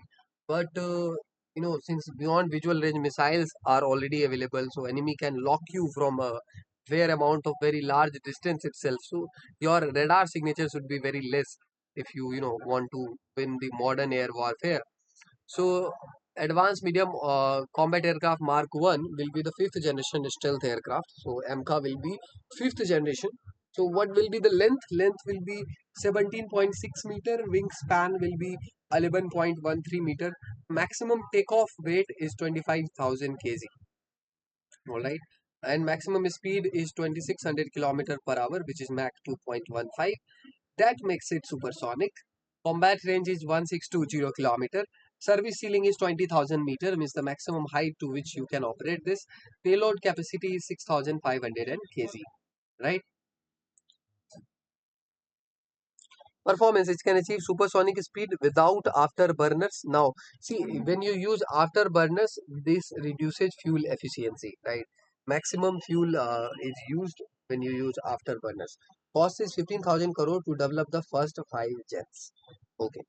Now it's twin engine. Obviously, weapons that it will be using is air to air, close combat missile, air to ground, joint direct attack munitions, beyond visual range missile, precision guided munitions, internal weapons bay under the fuselage. Okay. AMCA variants: AMCA Mark 1 with US made engines, 5th generation technology. AMCA Mark 2 will have indigenously developed engines, 6th generation technology. Okay. Now there will be wings, the shoulder mounted diamond shaped trapezoidal wings. So this will be diamond shaped trapezoidal wings, will reduce drag at supersonic speed, aligned edges for stealth. So edges will be, see, you can see the edges are very aligned. So this gives the stealth feature. Fuselage, faceted design, radar absorbent surface. Okay. And cockpit, glass cockpit with single bubble canopy. Advanced fighter generations, fourth generation, fifth F-16 can switch and swing between air to air and air to ground roles. First fighter to make regular use of fly-by-wire control system, a fully electronic flight control system. Development in 1960s to late 1980s. Examples: MiG-29, Su 27 F18 F15 F16 Mirage 2000. 4.5 generation. Okay, we talked about fourth generation, which is F16, and examples are MiG-29, Su-27, F-15, F-16, Mirage 2000. 4.5 generation is Rafale, evolved from fourth generation, better avionics and limited stealth characteristics, reduced visibility compared to fourth generation. Development in late 1980s and into 1990s. Examples are Eurofighter Typhoon, Dassault Rafale, MiG-35, Su-30, right, Super Hornet. Fifth generation aircraft is F-22. Advanced stealth characteristics and advanced integrated avionics, right? Situational awareness, improved situational awareness, decision superiority over adversaries. Development from 1980s. Example includes F-22, F-35, Su-57 not inducted yet. Chengdu J-20 claimed. And Turkey's TFX has a similar timeline as AMCA. BAE Systems Tempest and Future Combat Air Systems are the European programs working on the next gen fighter. So BAE Systems Tempest and Future Combat Air Systems are the European programs working on the next generation fighters. Now F-21 for India from India. So this is for F-21. Okay, Lockheed Martin in partnership with Tata MRFA deal. So this is the deal with Lockheed Martin in partnership with Tata. So this is for F-21 for India from India. Okay, so this deal has been proposed. AESA radar, enhanced capability, more targets with higher precision, long range IRST, first look, first kill. Okay, detect the threat without the threat detecting you. Fuel efficiency, conformal fuel tanks enable greater range penetration. Loiter positions, only fighter in the world with probe and boom aerial refueling. Advanced cockpit, large area display leveraging fifth generation technologies, enables great battle space awareness and network operations. Advanced EW system, enhanced survivability against ground and air threats, uniquely developed for India. Weapons capacity, configurable with a triple missile launch adapter, 40% greater air-to-air firepower compared to legacy fighters. Unique arrow design, 12,000 hours service life, increased growth capacity for integration of future indigenous system. G design, increased reliability and maintainability, lower life cycle cost, increased ability for the warfighter. Alright, so this is about the F-21. Alright, so you can see F-21 in this particular list. Uh, let us track F-21 in this particular list. We're not given here. So this particular fighter jet, which is F-21 fighter jet, if I talk about it, it's a close to fifth generation fighter jet, right? We can say it is 4.5 generation fighter jet. It's having 12 hard points for air-to-air surface and anti-ship weapons. Service ceiling is 50,000 feet and range is 600 nautical miles, and the speed is 1500 miles per hour or 2414 kilometers per hour. Okay, so this is F-21 in partnership with Tata. Lockheed Martin in partnership with Tata building this for India. Now we talk about, let us say, the MRFA deal, multi-role fighter aircraft. There seems to be a delay, if not a slip, between the proverbial cup and lips. I have floated the RFI in 2018 and got an enthused response from aircraft makers worldwide for the multi-billion dollar deal. Right, the leading contenders in the fray are Dassault Rafales, Boeing's F-15EX, Lockheed Martin's F-21, Saab's JS-39, Gripen's Eurofighter Typhoon, Russia's Su-35 are also in the fray. We have needs a lot of aircraft to be recognized as a deterrence to the PLAF. However, they have not been able to convince the Indian government that the imported aircraft are required in such large numbers. The force has agreed to require the MRFA under the Make in India policy, where the aircraft will be licensed produced in India. The chief says this will help the IAF in carrying out upgrades and modifications to the aircraft as and when required. He cited the example of Jaguar, which has been produced by the Indian aircraft manufacturer Hindustan Aeronautics Limited. Okay. So now we will be slowly focusing on one by one each type of aircraft and its complete detail. For example, you can see this particular aircraft, right? Can you identify this aircraft? This is actually Su-30 MKI, which is the backbone. Sometimes we can identify using the air intakes, like you can see the air intakes, right? And sometimes with the canopy design, okay. This can also be confusing. Sometimes with the back tail design, okay. This can also be confusing. We can confuse Su-30 MKI with MiG-29, but in MiG-29 the canopy is not that much, curved. So in Su-30, what happens? The canopy goes a lot up and then comes down. In MiG-29, the canopy is not, going that much up. Okay, so that is it. So let us discuss in detail about this aircraft and all other aircrafts. Okay. So first is about Su-30 MKI. Let me zoom in and we will be discussing in detail about all of them. So who is the manufacturer for Su-30 MKI? So this particular aircraft is manufactured by uh, your HAL. HAL means the Hindustan Aeronautics Limited. Okay, under Sukhoi license. All right, from Russia. So what is the role? Role is of a multi-role fighter, air superiority and ground attack. Okay, so why multi-role? It's air superiority. Okay, intercepting, dominating enemy skies, right? Close combat, ground attack, reconnaissance, all these roles. So that is why it is called a multi-role. Fourth generation Super Sukhoi will be close to fifth generation. Crew is two pilot and a weapon systems officers. Dimensions are length is 21.9, wingspan is 14.7, height is 6.4 meter, weight is empty at 18,400 kg. Maximum takeoff weight is 38,800 kg. Power plant is two Saturn AL31 FP turbofans with thrust vector control. Thrust is 27,560 lbf per engine with afterburner. So this is the thrust 27,560 lbf. So lbf is the unit of the thrust. Thrust is basically your unit of how much is the force that is being generated. All right, continuing with that point, the thrust that is being generated is 27,560 lbf, which is lb force, which is just a unit of force. When you measure the weight in pounds, you get lb force with afterburner. Speed is maximum Mach 2. When I say Mach 2, that means an aircraft is traveling with the speed twice the speed of the sound, which is 2,120 kilometers. So you can take the speed of sound, okay, to be around 1,000 kilometer per hour. Okay, so if the speed of the sound is 1,000 kilometer per hour, okay, and then twice of this will be around 2,000 kilometer per hour. So it's about 300 meter per second. Okay. All right, so that is it. Mach 2, I hope you have some clarity. See, Mach number is the speed of the object divided by the speed of sound. Okay, if the Mach number is 2, if the Mach number is 2, then speed of the object is 2 times the speed of sound. So in the denominator, you take the speed of the sound, make it 2 times, that is the speed. So if I talk about the speed of the sound, it's in air is 340 meter per second. Now if you talk about range, range is like combat range is 3,000 kilometer, ferry is 8,000 kilometer with aerial refueling.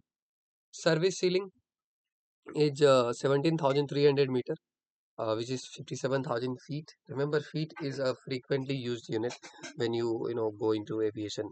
Radar is Fajetron and 011 ampere PESA radar. Okay, so PESA is a radar used on Su-30 MKI.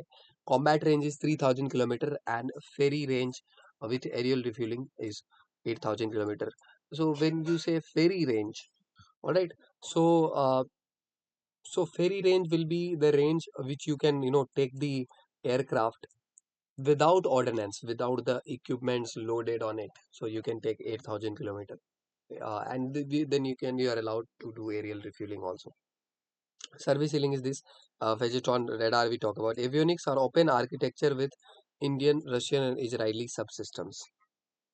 See, avionics is a very cool word because if you combine aviation and electronics, you get avionics, right? So whatever electricity related components, right? Whatever related to the electrical engineering components in an aircraft is termed as avionics. The special features a lightning pod, IRST OLS 330 BVR combat capable weapons, air-to-air missiles are used. R-77 BVR missile with 110 km of range, R-73 short range missiles with 30 km of range, Astra Indian BVR missile with this much range. Mica is multi-role missile with 80 km of range. Air-to-ground missiles is KH-29 tactical missiles with this much range. KH-59 TV guided cruise missile with 115 km of range. So this is KH-59. BrahMos A supersonic cruise missile. KAB 500 5,000 kg precision guided bomb. Asset rocket pods. Anti-ship missiles. KH-31A anti-ship missiles 50 to 100 km of range. KH-35 is also anti-ship bomb are unguided bombs, OFAB series high explosive fragmentation bomb, laser guided bombs using lightning bolt. Gun is JSC 30, one cannon 30 millimeter, 150 rounds, 1500 rounds per minute. All right. So this is like 150 rounds and 1500 rounds you can fire per minute. All right. Defensive systems, RWR detects enemy radar emissions, countermeasures, chaff and flares, jammer pods are rider guided. Okay. Now, if we move on to the next thing is the about the hard points. Now, what are the hard points? Hard points are basically those points where you can fit a weapon. So 12 hard points are available. So wing hard points is 6, 3 on each wing. Under fuselage hard points are 6, center line and sides. Payload capacity up to 8000 kg of weapons and external stores. Okay. Configuration air to air loadout R77, R73, Astra, and future integration of Mica. Air to ground loadout, KS-29, BrahMos, and all of these things. Anti-ship loadout, KS-31A, KS-35. Mixed loadout, combination of air to air and air to ground weapons. Drop tanks for extended range, electronic warfare pods, and targeting pods. Example, lightning. Okay. So this targeting pod, lightning targeting pod, is basically used to detect targets, right? uh, if there is an enemy aircraft, this can be detected using this lightning board. All right, so that is about the Su-30 MKI. Now what I will do is to show you the slides and the details, and I will only read the important details only about the aircraft. You can get the PDF and read about all other fighter jets, right? What I intended is to give you a rough idea of what are the main points about that. Next is Rafale. You can say manufacturer is Dassault Aviation. It's a multi-role fighter again, and with one crew it flies, right? So crew is only one. Dimensions, a length is 15.30 meter, and all of these length. Thrust is given. Speed is important, so Mach 1.8 is the speed. Okay, range is 1850 kilometer. Ferry is 3700 kilometer with external fuel tanks. Okay, so range is this much, so it has got very less range, right? Service ceiling is 15,240 meter. Okay, radar is this much. Avionics, and the special features. So range is less there. Air to air missiles, Mica is BVR missile, Meteor long range BVR missile, right? All of these things that are being used on your this. I'll just show you, and if you are interested you can just read it, these properties of the, right? Total hard points are 14. Okay, so all of these things are given, right? Okay, now I'll talk about first Indian pilot to fly Rafale is Air Commodore Hilal Ahmed Rather. Okay, so remember Air Commodore Hilal Ahmed Rather, he is the first Indian pilot to fly Rafale. So basically he flew it from from France to India. Okay, now we'll go move to the next. You have already seen Rafale. Okay, I hope this picture is very clear to you. This is our Rafale. Okay, can be identified using the air intakes. Now next is MiG-29. So you can see this particular aircraft standing next to the pilot is the MiG-29 UPG. Okay, MiG-29. Right. It might seem very similar to the your Su-30 MK, but it is not, right. Uh, if you will see, the canopy design is not that much of this particular shape, but it comes from a little down. Okay, this is Su-30 MK and this is MiG-29. All right. So manufacturer, you see Mikoin Gurevich Design Bureau. Okay, MGDV Russia. Role is air superiority multi-role fighter. Crew is again one or two. Trainer variants में. In trainer variants, you can see two. Okay, in trainer variants. Dimensions are this much, 17.3. These are the maximum takeoff weight. Speed is important, Mach 2.25. Right. If I talk about the hard points. So hard points on MiG-29, total hard points 6 to 8 depending on variant. Right. So all of these things. Okay, I'll just slide you through this. So this was MiG-29. Now next is MiG-21. Manufacturer you already know. Role is interceptor and multi-role fighter. Two is one MiG-21 Bison, two for trainer variants, right? Apart from this, speed is max Mach 2.05, right? And if I talk about the hard points on this, hard points on MiG-29 were 5. Okay, so this is the MiG-29, MiG-21 aircraft. Okay, the range various variant, Copio radar on MiG-21 Bison. Okay, So there were variants of MiG-21. Okay, so one variant, particularly for Indian design, made for Indian conditions, were MiG-21 Bison. Okay, now you can see this particular aircraft is our own homegrown warrior, right? This is the homegrown warrior called Tejas. Hindustan Aeronautics Limited multi-role light combat aircraft, Tejas Mark 1 and Mark 1A. There are two, in fact, variants. Okay, so this has got one crew, right? And in trainer variants, okay, it has two crew. All right, two is normally one, but in trainer variants, you have two crew. For example, one in which Modi ji flew is two crew. Weight is this, and you already know. Radar is Uttam AESA radar for Mark 1A. Range is 120 kilometer beyond visual range. All right. So this is the radar AESA Mark 1A and range is 120 kilometer, which is beyond visual range. Okay, and if I talk about the hard points on Tejas, is total 8 hard points. Okay. Now, if I talk about the inventory, manufacturer is Sepecat, UK and France collaboration. Role is deep strike, ground attack, maritime strike, tactical reconnaissance. Okay. Crew is 1 and 2 in trainer variants. Okay, so this is for Jaguar. See, always in trainer variants, you will have to. So this is about the details, and if I show you the picture, this is your Jaguar. Okay, and it is a UK and France collaboration. Now these are the weapon details. Okay, and you can see the total hard points. Hard points are 7. Now next is, can you identify this again? This is Jaguar, so this is a repeated page. I think we need not to do this. This is just a repeated page. Okay. Now, if I move to the Boeing part, currently the Prime Minister, President Ramnath Kovind and Vice President M. Venkaiah Naidu fly on Air India's B747 plane. So this is an old news which gave the call sign Air India 1. In 2009, three customized 46-seater Boeing business jets, right? The three BBGs named Rajdoot, Rajhans and Rajkamal. Okay. So Rajdoot, Rajhans and Rajkamal were Boeing business jets. Okay. So in 2009, it was for VIP transport. Air India 1, also referred to as AI-1 or AIC-1 or India 1, is the air traffic control call sign of any special extra selection flight operated by the Indian Air Force for the President, Vice President or Prime Minister of India, Ministry of Defence, AHQCS, based at the Palam Air Force Station, New Delhi, are responsible for coordinating and carrying out the missions. Okay. So this is Air India 1, Boeing 777-300ER. Okay. So this is Air India 1. Okay, now if I move to the next thing, which is Mirage 2000. So you can see this very beautiful aircraft over here, dropping some very beautiful bombs, though not so beautiful in action. So this is Dassault Aviation France, multi-role fighter, air superiority, ground attack. Okay. Now, crew is one single seater, dimensions you already know. Speed is max 2.2. Okay. Service ceiling is 17,000 meters. Range is 15,050 kilometer and 1550 kilometer. Ferry is 3,335 kilometer. Max speed 2.2. Okay.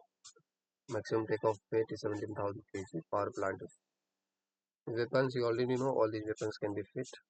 And hard points, if I talk about, is total 9 hard points. Okay.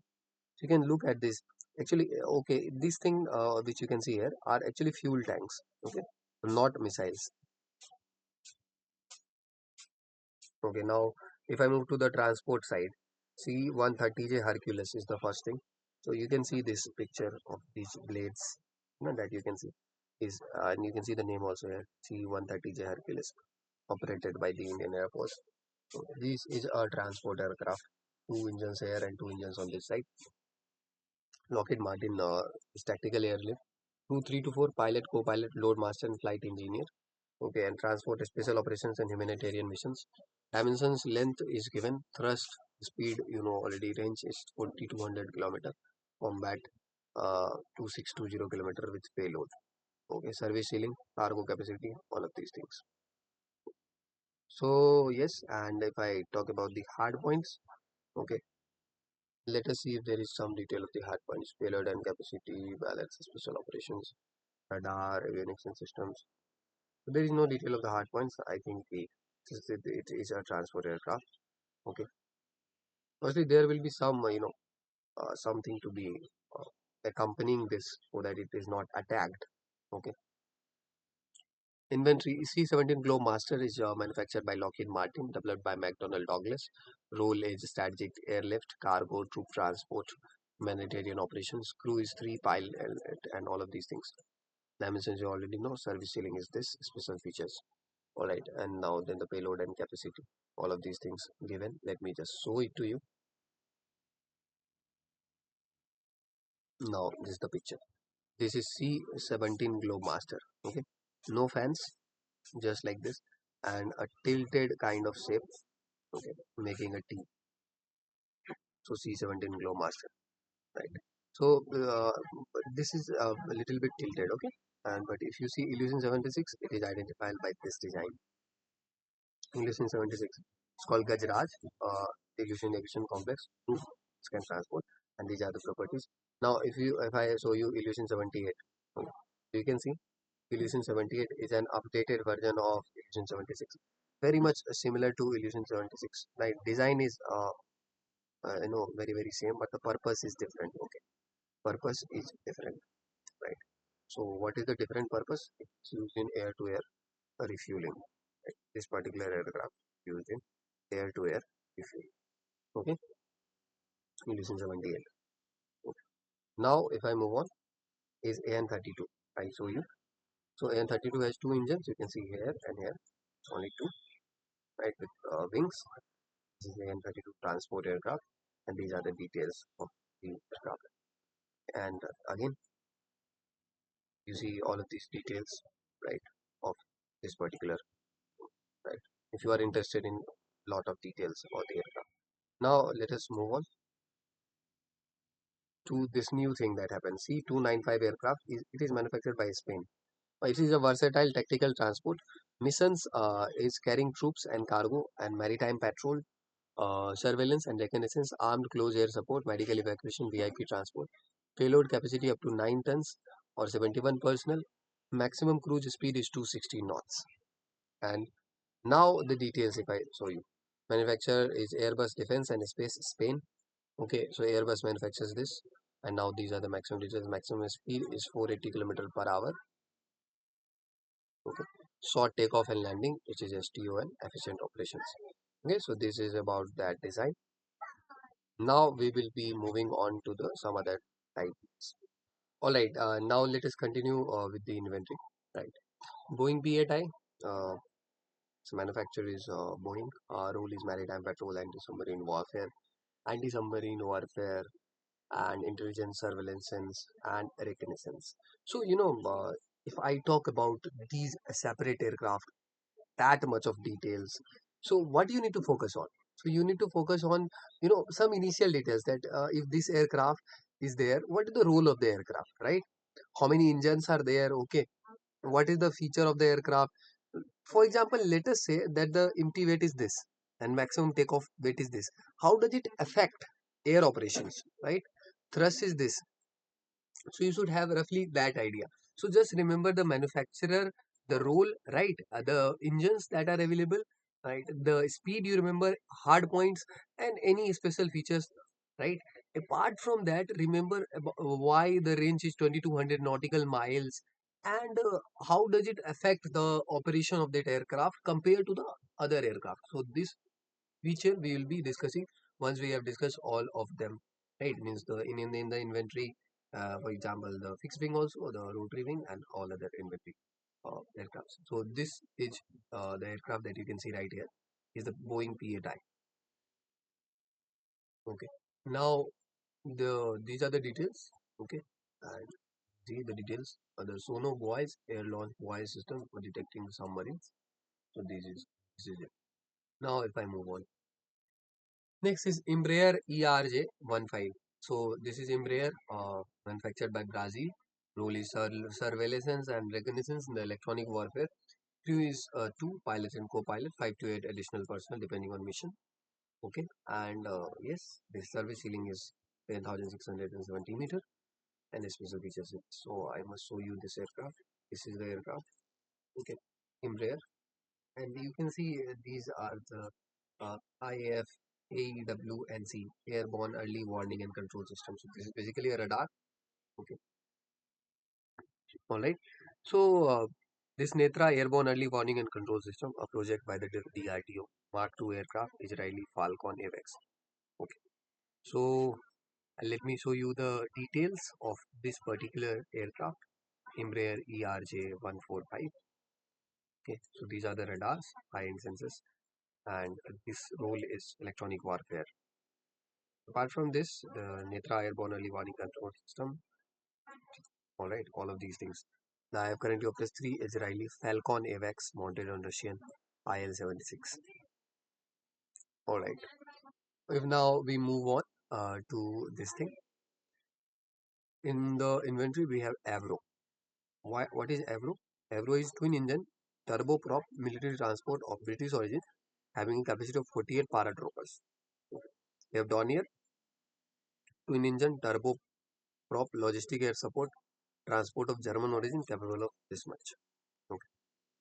Boeing 737-200 twin engine turbofan VIP. What is this twin engine turbofan? They see these are the engine variety, twin engine turbofan variety and twin engine turboprop variety. Right, these are the for the engines.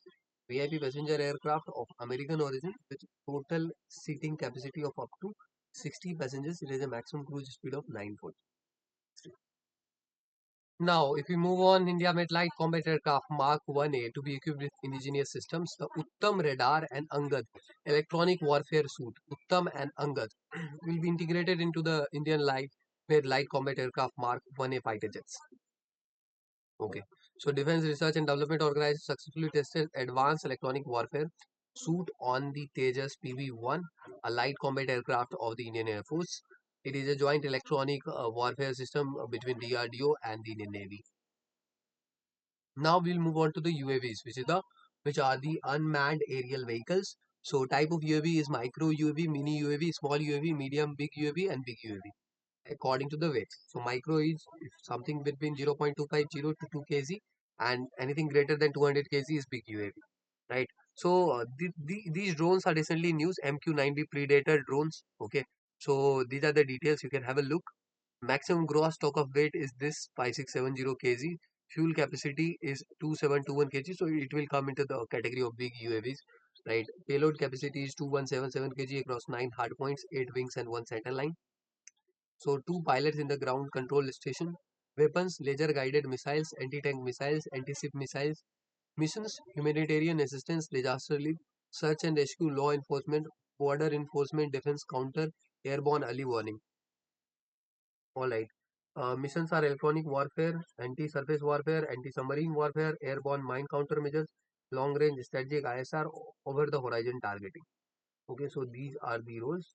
So now, if I just take you through this list of the UAVs that we are having, is the Huron UAV comes first. It's manufactured in Israel and rule it is given.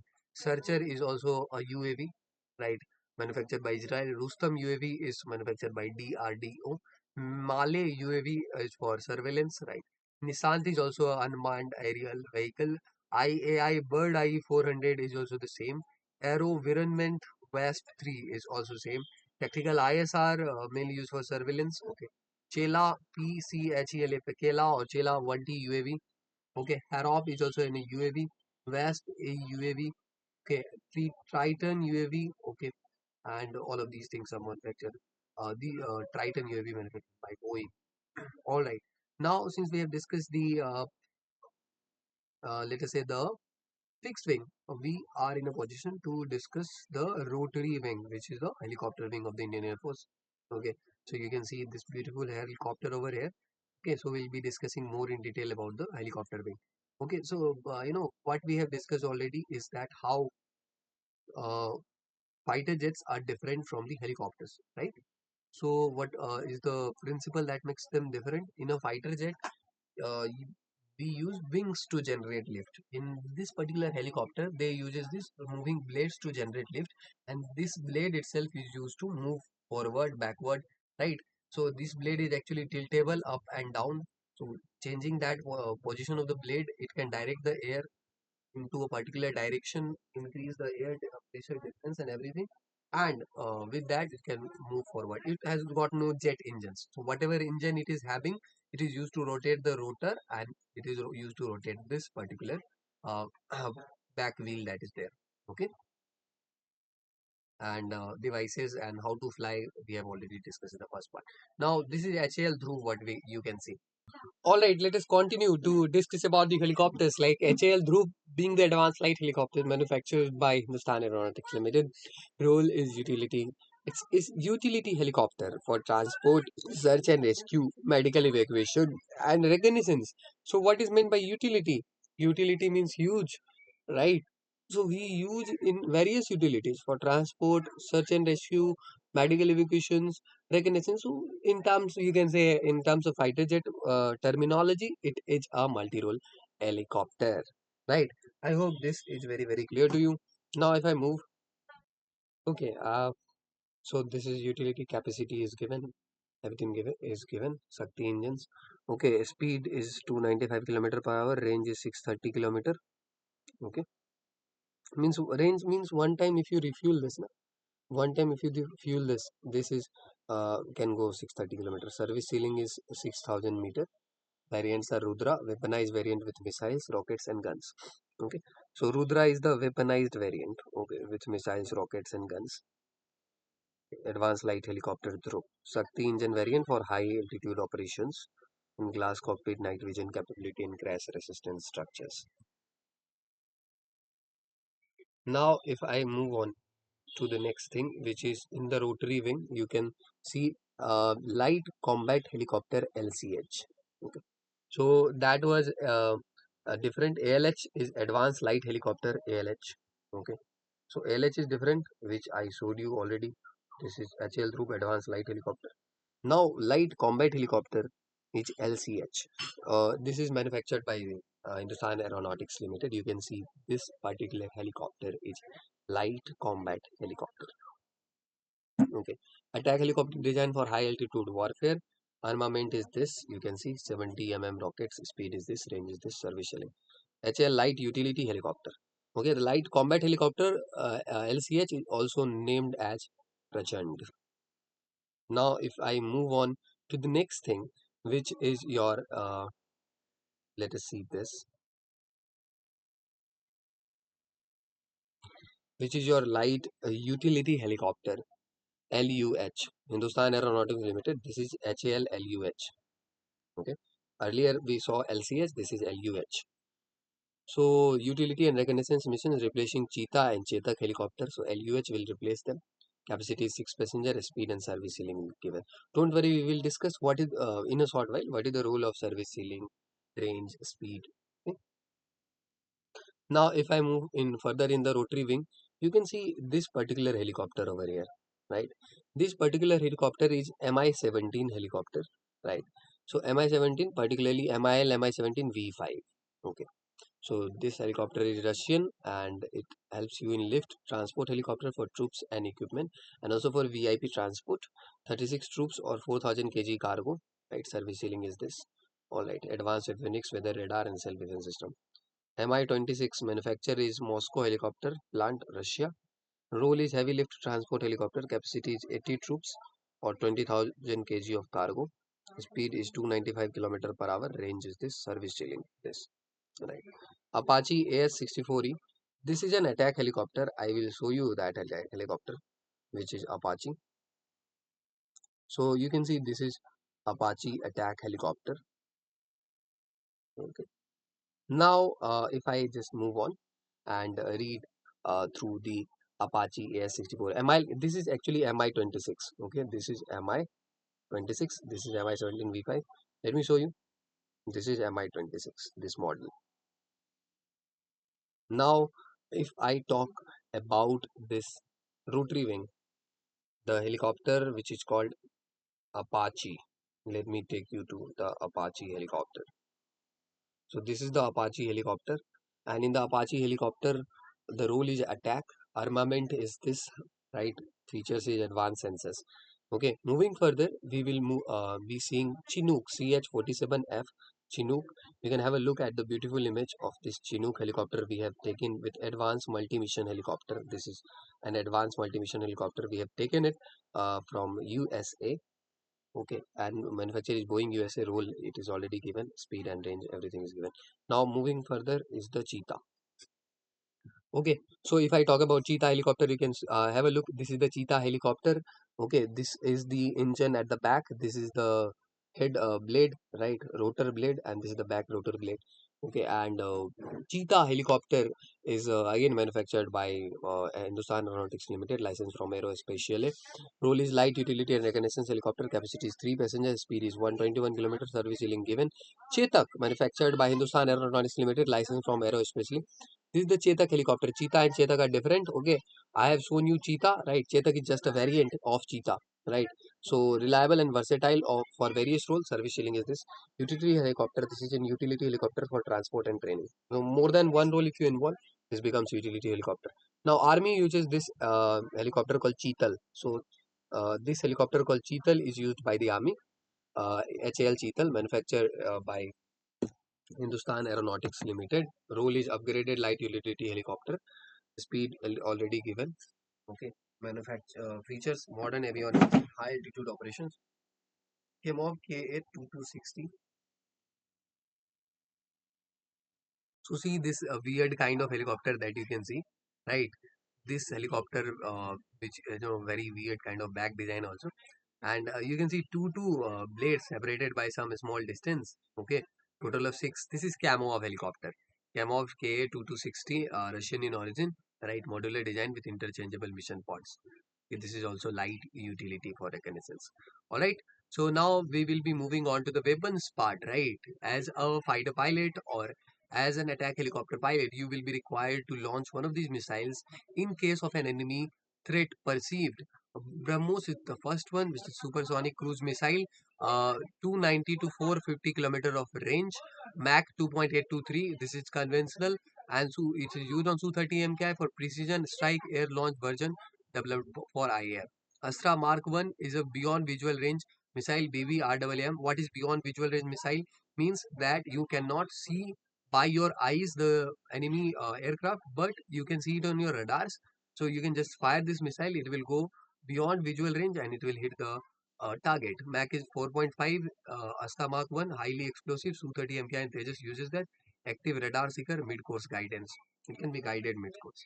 Astra Mark 2 and Astra Mark 3, both are beyond visual range missiles, and you can see the details given. Akash is a surface to air missile with 25 to 30 km of range. Mach is 2.5, 60 kg of fragmentation, ground based platforms से launch किया जा सकता है. Akash NG, right? So Akash NG is also surface to air. Akash new generation is Akash NG, surface to air missiles, 70 km Mach 3.5. It's just an improvement over the previous Akash. Okay, now Prithvi air defense is a ballistic missile with 80 km exo atmospheric hit with running with Mach 5 plus with conventional payload. A ground-based platform, it can be launched, intercepts coming missiles at high altitudes. Advanced air defense, ballistic missile defense with 30 km Indo-atmospheric defense, Mach 4 plus, conventional. And Rudram 1 is anti-radiation. Rudram 1 is anti-radiation with Mach 2 plus.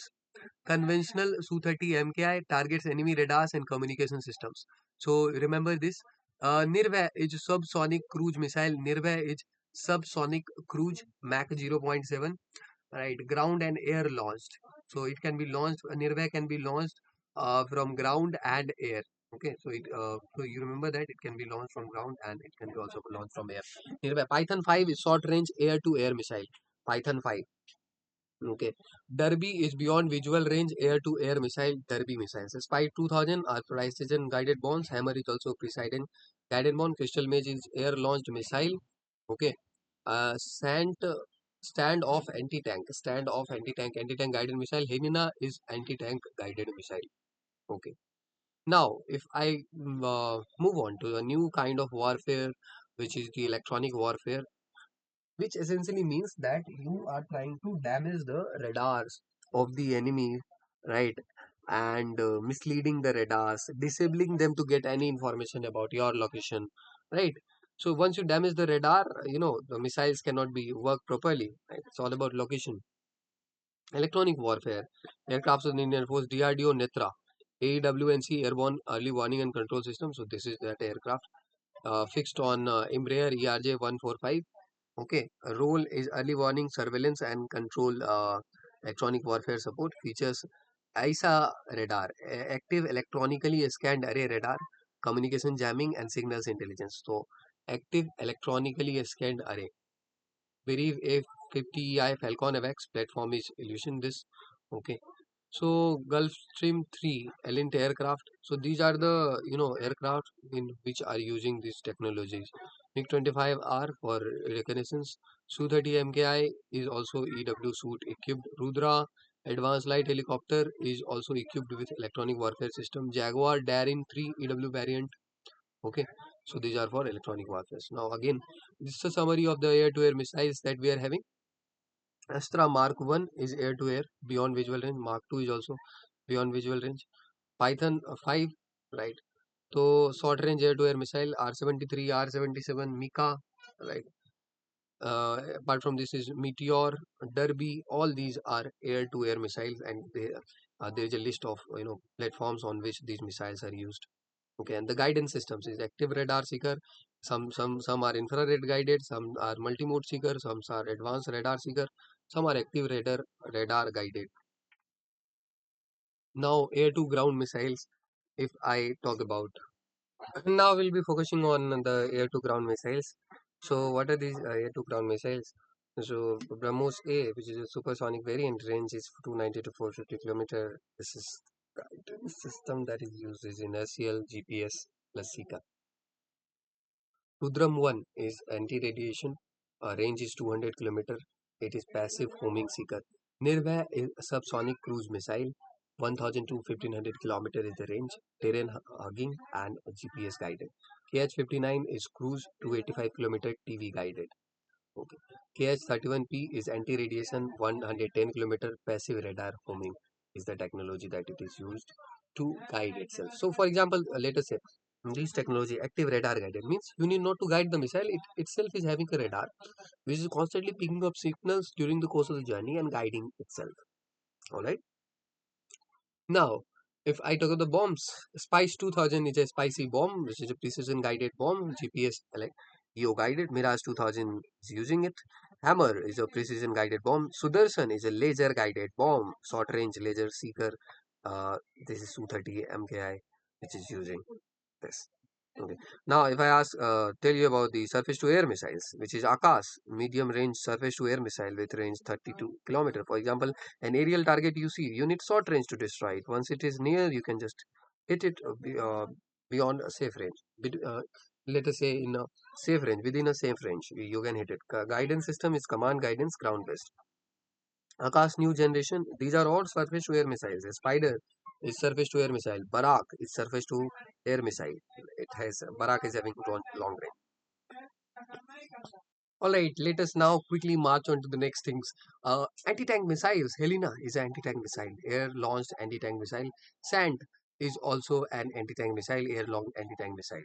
Okay, these are the platforms that it is being used on. Okay, now if I talk about the rockets, S8 is a rocket. Pinaka rocket system is also a ground-based rocket. Now, the Prithvi Air Defense is the ballistic missile defense systems, command plus radar. Advanced air defense is the ballistic missile. Now we'll move on to the nicknames, code words, squadrons, and mottos. Some nicknames are important. Okay, for example, C-130J are called the workhorse of the IAF. Right, it is made by Lockheed Martin C-130J, and they are called the workhorse of the IAF. Workhorse in particular means that some aircraft is being used a lot. Okay, so that is why it is called the workhorse of the IAF. It's a transport aircraft. Similarly, MiG-27 is called Bahadur. MiG-25 is called Garur. MiG-29 is called Baj. Okay. Mirage 2000 is called Vajra. Right. Illusion 76 is called Gajaraj. AN-32 a transport aircraft called Satlaj. Mi-8 is called Rana. Mi-17 is called Pratap. So Rana Pratap, Mi-8 and 17. Mi-25 or 35 is called Akbar. And MiG-21 is called Bikram. MiG-23BN Bison. MiG-23 Bison is called Vijay. MiG-23 MF, it's called Rakshak. HF-24 is Marut or Spirit. MiG-27 is Bahadur, right? So remember that INS Trikand, it was an exercise participated in the joint-led Operation Seasword 2 in the northwest Casablanca. Casablanca, see? All right. So this was a, exercise in the past. You can ignore this. So just, remember till this C-130. Now, some of the nicknames in military communication codes, right, is the A for alphabet. A alphabet is alpha. A for alpha, B for Bravo. So is the military ABCD. So A is alpha, B for Bravo, C for Charlie, D for Delta. Okay, E for Echo, F for Foxtrot, G for Golf, H for Hotel, I for India, J for Juliet, K for Kilo, L for Lima, M for Mike, N for November, O for Oscar, P for Papa or Panther, Q for Quebec, R for Romeo, S for Sierra, T for Tango, U for Uniform, V for Victor, W for Whiskey, X for X-ray, Y for Yankee, Z for Zulu. All right. So these are the things. Now, the call sign by which the pilot is known throughout his or her career is the call sign, right? You can, for example, Flight Lieutenant Nitesh Yadav, who flies the Sukhoi aircraft, says his sign goes by the name Neo. Okay, people barely address me by real name and call Neo, and now I am so used to responding to my call sign that I find it a little absurd. All right. So this is it.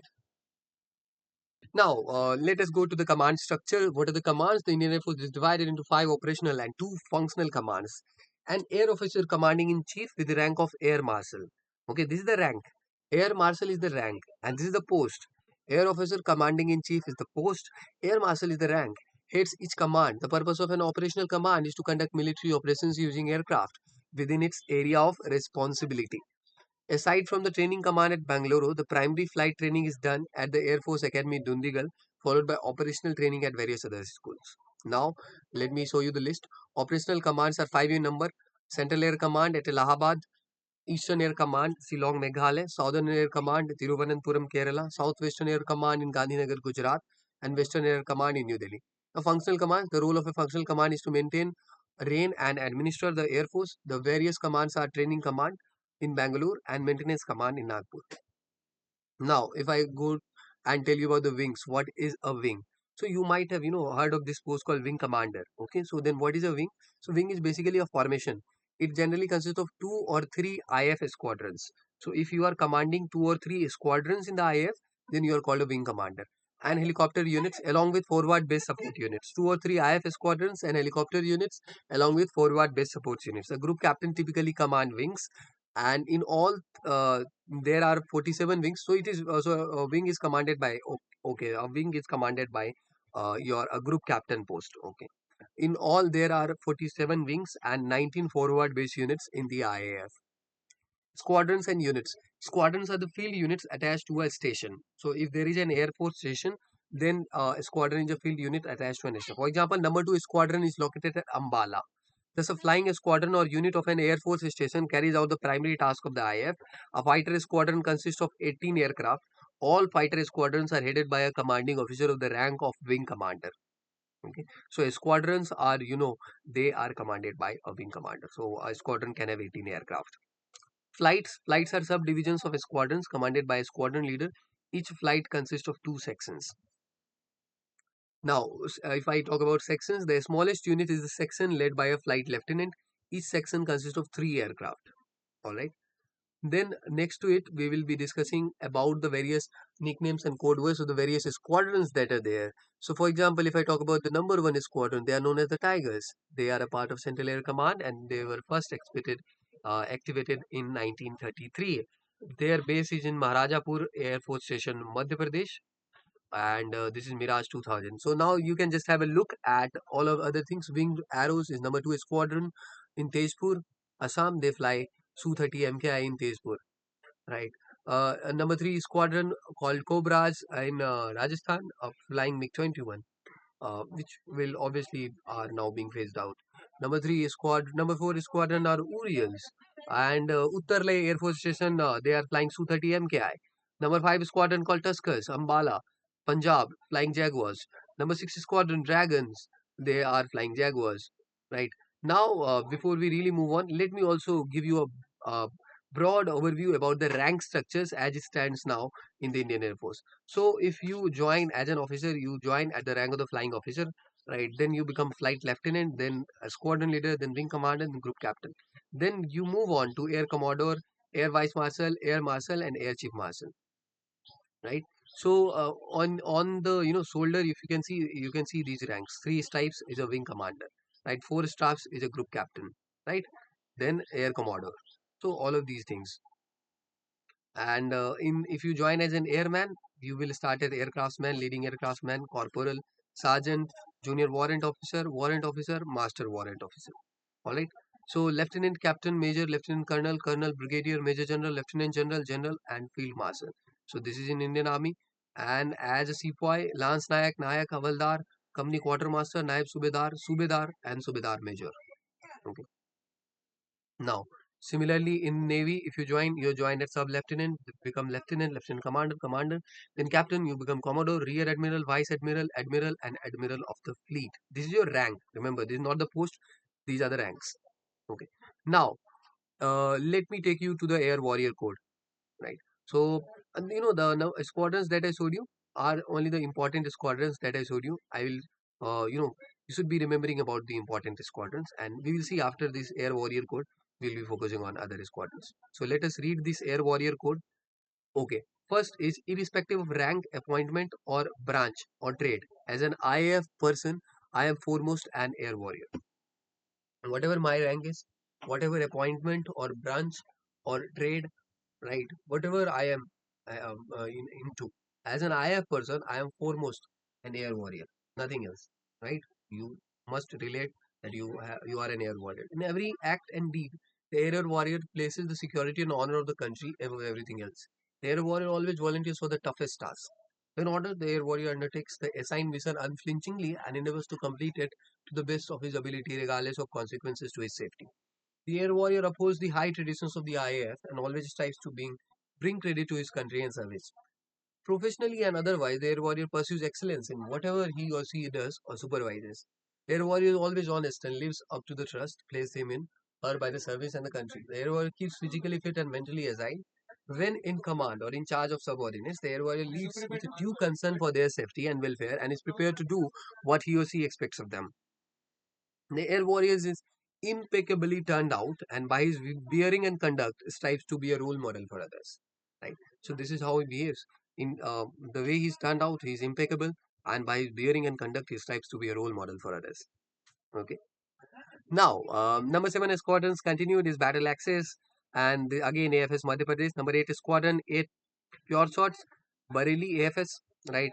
Then Maharajapur AFS Madhya Pradesh is Mirage 2000, called Ulpak, Ambala AFS Punjab, Jaguar, Sirsa AFS Punjab, Su-30 MKI, Flying Lancers, Gorakhpur AFS Uttar Pradesh, they are flying Jaguars, Ambala AFS Punjab, they are flying Rafale, they are called arrows, golden arrows. So at least they can ask you about these Rafales. Okay, where are the Rafales placed? So Rafales are in number 17 squadron called golden arrows. They are in Ambala Air Force Station, Punjab. Tejas, they can also ask. Tejas are called flying bullet, number 18 squadron, Southern Western Air Command, Nalia AFS. Okay, so remember this. These are the latest data. Okay. Similarly, if I talk about again Su-30 MKI, they are in Lohegaon, Maharashtra. Su-30 MKI is again they are called Hawks in Bareilly AFS. Okay, Su-30 MKI called Rhinos. They are also called Lions, number 31 Squadron. So they are like kind of everywhere, right? They are at Maharashtra, Rajasthan, Su-30 MKI.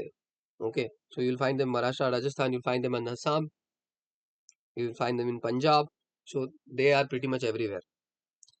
Number 45 squadron called Flying Daggers. They fly Tejas. So this is also important. Number 45 squadrons called Flying Daggers. One was Flying Bullets. They were different. Okay. Flying Bullets, they also fly Tejas. Okay. And they were number 18 squadron. But number 45 squadron, they are called Flying Daggers. They are in Sulur. Okay. Similarly, Rafale is in Rafale number 101 squadron. They are called Falcons, Hasimara. Okay. Then Su-30 MKI squadrons are then 102, 106, Assam, Tejpur region, Punjab. They are all flying Su-30 MKI. Tridents, number 223 squadrons called Trident, flying MiG-29 in Jammu and Kashmir, Srinagar area. Right. And warlords, number 2 to 4 squadrons in Jamnagar flying Jaguars. Okay. Now, if I talk about the transport aircraft, number 11 squadron charging Rhinos, they are flying Airbus C295 aircraft. Recent, they are in Makarpura IFS, Gujarat. So they are in Gujarat. They are flying Airbus C295. Okay. Number 12 squadron called Yaks. They are flying AN-32. Number 19 squadron Dornier 228 in Port Blair, AFS Anman and Nicobar. Himalayan Eagles. They are in Gujarat. Right. They are flying AN-32. Okay. And in Palam, they are flying HS-748, Dornier 228. Okay. Similarly, number 43 Squadron, they are flying IN-32, Mighty Jets flying IL-76, number 44 Squadron. Okay. So all of these things you can have a look. Raiding Raptors, C-130J, number 87 Squadron. And similarly, for the helicopter unit, if you have a look, number 104 Helicopter Squadron called Firebirds, flying Mi-35, Gladiators, AS-64, Daring Eagles, flying Mi-17, Desert Hawks, Mi-17, right? Similarly, you can see all these helicopters units that are there. Okay, Himalayan Dragons flying group. Okay, Challengers, Stallions, First Ranas, all of these you can have a look. Right, Prachand is their helicopter squadron is number 143 helicopter unit, and in Jodhpur they are located. Mighty Armors, you can just have a look at all of these things. Okay. Similarly, for these are all the helicopter units. All right. Okay, you can just have a look. Okay. Similarly, aerial refueling. This is important. Illusion 78 MKI air refueling base from which it operates is Agra Air Force Station, Uttar Pradesh, and they are called Valorous Mars. Okay, this is number 78 squadron for IL-78 MKI. Electronic warfare nickname is Aditya Hawks and Netra. They are number 15, number 181, and number 200 squadron. This is flight. Okay, this is not an squadron. This is just a flight. Okay, Agra, Hindon, and Batinda. Okay. Similarly, aerobatic display. This is famous. Number 52 squadron called SARCs or Surikaran aerobatic team is CAT. They are located in Bidar, AFS Karnataka, their home base. Their aircraft that they use are Hawks aircraft. Okay. And number 151 helicopter unit, Sarang, Southern Air Command, they are located in Sulu. They use Dhruv helicopters. Okay. Number 3005 Squadron, Warden of the North, Avantipur AFS, they operate IAI Heron and Mach 2 unmanned aerial vehicle. Okay. Similarly, okay, you can see this is a drone. Indian Air Force has recently introduced the Heron Mark II drones into its fleet. Okay, showcasing their remarkable performance during operation. All right. So Heron Mark II developed by Israel Aerospace Industries. So you can have a look at this 32,000 feet of range. Okay, and now the motto is also given. Squad number 1 squadron called Tigers, Ekta Mein Shakti, strength in unity. So this is the motto. You can have a look at the motto of the various squadrons. Okay, this list is not exhaustive. Flying Bullets, 18th squadron, they operate Tejas now. So motto remains the same: Tivr and Nirvay, swift and fearless. Okay. Note many of these squadrons are now not functional. Please note the motto for functional squadrons only. You'll be asked for functional squadron if asked anywhere. Okay. So let us say what you will be asked. So if you say ki you want to fly Tejas. So Tejas is located in flying bullet. So you must remember the motto, which is swift and fearless. Okay. Similarly, you can have a look at all other flying daggers. Flying daggers is Ajit Nava. Okay. Ajit Nava means you win the skies. Okay. So all of these things you can have a look. 101 Squadron Falcons, Anvish Shavedi, right? Anvish Vedi. Anvish Vedi, search and destroy. Anvish Vedi means search and destroy. 101 Squadron, the Falcons, located in Hasimara, right? So you can have a look at all of these things, okay? So some are deleted, like you can say these squadrons are now no more existing, okay? All right. So I hope you have gone through this. Now we will be moving on the training part, right? The training part. All right, now we'll be discussing about the training module that the IAF is using. So how can you join first of all? After 10 plus 2, an aspirant can join the Indian Air Force in the flying, aeronautical engineering, administration, logistic branches after completion of 10 plus 2 with physics, chemistry and mathematics as subjects through the National Defence Academy entry. So this is ND entry. You should be citizen of India. Gender is men and women both can join. Marital status would be unmarried. You can join flying, aeronautical engineering, administration and logistics. Age limit is 16 and a half to 19 and a half years. So you can start from 16 and a half to 19 and a half. So you should just have passed 10 plus 2. Okay. Uh, as on the date of commencement of training. So this limits would be there. So when the training will start, so age limits would be 16 and a half to 19 and a half years as on the date of commencement of training. Type of commission, permanent commission, educational qualification is 10 plus 2 with physics, chemistry and mathematics. All right. So one thing that I would like to, draw your attention to is that this date, which is written here, that age limit should be 20 to 24 years as on the date of commencement of training, right? Means you refer to your FCAT notification. In that notification, you will be given a date when the training starts. So before that date, right? If that date is given, on that date you should be 24 years or less on the training, not while when you are applying the form. So remember this thing very very carefully. It might happen that when you are applying the form, you are in the age limit, but they will see that when the training actually starts, are you, aged between 24 years or not. Okay, on the date of commencement of training, and this is not the date of notification. This is very very tricky, so remember that. And this is for short service commission. All right, now we'll move on to see that this there is another branch called ground duty technical branch. So you saw the first branch was the flying branch through the FCAT entry, then there is ground duty technical branch. Okay, so you have these options like electronic engineering, electronics, aeronautical engineering, mechanical and aeronautical engineering, uh, electronics. All right. So ground duty technical, non-technical branch, common eligibility criteria is given. Age limit is 20 to 26 years. Again on the date of commencement of training. Okay. So weapon system branch. These are the qualifications. You can read these qualifications. Ground duty non-technical branch is this. Okay. This is the meteorology branch. Okay. Combined defense service and examination entry. Okay. 20 to 24 years as on the date of commencement of training. Additional 2 years relaxation is available for valid commercial pilot license holders. Alright, so I hope you got a fair amount of idea. There is also a NCC National Cadet Corps special entry. You can have a look at all of these. If you have any doubts, you can ask me in the comment box. After post-graduation, you have an opportunity. Aspirants can join Indian Air Force after completion of post-graduation from a recognized university through the education branch. The entry will be through FCAT. The candidate must be a citizen. Age limit is again 20 to 26 years as on the date of commencement of training, right? So type of commission is this, and minimum of 50% marks. All of these things are the criteria. All right, the training says it all. Rise of the limits, right? It is the message. Now, pay and benefits if you are interested, right? So flying officer, if you join at the rank of flying officer, pay as per defense matrix branches varies from 56,100 to this much. Level is 10 MSP. I don't know what is this. Flight cadets shall receive a fixed stipend of this much. As you grow in rank, you can ask all of this. Okay, you can go through all of them. Okay, the rank structure is clear. Initially, an officer joins as flying officer and subsequently climbs the ladder. Okay, so you join at a flying officer, then there is a time based promotion, right? So till the rank of the wing commander, there is a time based promotion, right? After 2 years or 3 years, you become flight lieutenant, and so on. After 6 years, squadron leader. After 12 years, wing commander. And there is some figure I will let you know about that. Okay, so this is the transition, and after some time there is a merit based promotion. So based on what you have done, what you have proved, then there is promotion is on that basis. Now, what is the mission of the Indian Air Force? The primary objective of the Indian Air Force is to defend the nation and its airspace against air threats in coordination with the Indian Army and the Navy.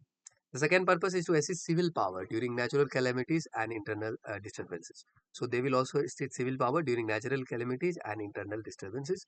And primary air force defend the nation and its airspace against air threats. The air provides close air support to the Indian Army troops in the battlefield, and also provides strategic and tactical lift capabilities. IAF also provides strategic airlift or secondary airlift in the of the Indian Army. IAF also operates the integrated space cell together with the other two branches of the Indian Armed Forces, the Department of Space and the Indian Space Research Organization. So ISRO is also a branch of the Indian Armed Force. Rescue of civilians during natural disaster, evacuation of Indian nationals from foreign countries in case of instability, and VVIP transport for officials visit abroad. All right. So this is it. And now aid to civil authorities, transport squadrons and helicopter units play a significant role during peacetime. They always provide help when needed. So the tasks they will perform are as follows: flood relief and casualty evacuation, flood relief operations to airlift relief materials and passengers, helicopter units render services for casualty evacuation during calamities, cyclone relief and earthquake relief. These are the kind of aids. Now let me go into the detail of the training, right? So first is the in the flying branch there is a trifurcation. You are either allotted the fighters, transport, or the helicopters branch. So in the flying branch there is a trifurcation. In the technical branch, there is mechanical and electronics, aeronautical engineering, mechanical, and aeronautical engineering, electronics. Ground duty branch is administration, logistics, accounts, education, and meteorology. So this is the ground duty branch. Okay. Now, I will also give you a sneak peek into the training at the Air Force Academy. First, let us talk about the Air Force Academy, established in 1971, located in Dundigal. It's 43 kilometers from Hyderabad. Role is premier training institution of the Indian Air Force. The training process is first the selection. Candidates shortlisted after the initial selection. Phase 1, 3-year training at the National Defense Academy, Khadagwashla. Phase 2, specialized training at the training establishments. Commissioning as permanent commissioned officers and pilots in IAF. Now the branches train: flying branch, ground duty branch, technical and non-technical. Flying training for Army and Navy officers. Focus, develop skills, discipline, service etiquette and officer-like qualities. Training methods, academies and practical training, project case studies, on-job training, personality development, public speaking, debates, guest lectures, physical and tactical training, field games, swimming, weapon training, yoga, field craft, other activities are given. Goal is overall development of a gentleman officer with a strong knowledge base. Now let us discuss the training in detail. Okay, and please focus. So first stages are divided into stage 1, 2 and 3. Okay, progressing from basic to advanced. First is pre-flying training. Once you join the academy as a flight cadet, you should have to go through the pre-flying training. Before flying, technical training on trainer aircraft, theory plus practical demo. This is called pre-flying training. Aviation medicine, full medical exam, desensitization, yoga for air sickness, high altitude simulator training. All these things are done. Right. So first is pre-flying training, 6 months for non-NDA cadets at AFA. So though these are the candidates which have not come from NDA, their pre-flying training is done at NDA. So pre-flying training is for 6 months for non-NDA cadets. All right, and pre-flying we go to the technical details on trainer aircraft theory plus practical demo. Okay, so this goes for 6 months or 24 weeks, you can say, right? Uh, Stage 1 then comes is again of 24 weeks at AFA. They teach you the basic flying skills. This is stage 1. Then after stage 1 there is trifurcation. So on in trifurcation training is divided into fighters, transport and helicopters. So in then starts stage 2, and then in stage 2, if I talk about the fighters stream, stage 2 is in Hakim Pit. Okay, advanced flying at respective training is well. So this is advanced flying skills at Hakim Pit. All right, and then similarly, if I move on to next thing, for transport stream, stage 2 is at Yelahanka, and helicopter stream stage 2 is Hakim Pit. So helicopter and fighter both train at Hakim Pit, and transport stream in stage 2 train at Yelahanka. Okay, so fighter stream is 24 weeks and transport stream is 48 weeks. Okay, commissioning, successful trainees become officers. Stage 3 is 24 weeks. Okay, then starts stage 3. uh, Actually after stage 2, मतलब advanced flying training खत्म करने के बाद commissioning होता है, successful trainees become officers, and then stage 3 is 24 weeks again. You can see stage 3 for fighter is in Bidar Kalaikunda, 24 weeks. Stage 3 for transport stream is in Yelahanka, and stage 3 is again for helicopter stream in Yelahanka. Okay, 72 weeks for flying and 52 for ground duty. So total, if you remember, this converts into 24 for 24 here for the fighter stream, 24 here for 48. Okay, stage 2, stage 3, right? And again 24 here. So 72 weeks for flying and 52 for ground duty. So ground duty is 52 weeks. 72 weeks for flying and 52 for ground duty. Okay, now let us move. I will also tell you the locations, right? So this air traffic control officer training, air traffic control, conducted at air traffic officers training establishment based on international civil aviation organization procedures. course, basic air traffic control course, BATCO course, right? Training includes practicing training using visual tower simulator. Ground duty officer training conducted at Air Force Academy. Branches train administrative logistics, accounts, education and meteorology, and their duration is 1 year. Branch specific professional subjects, rigorous military training for a challenging career. Okay, all right. Now going into the details again.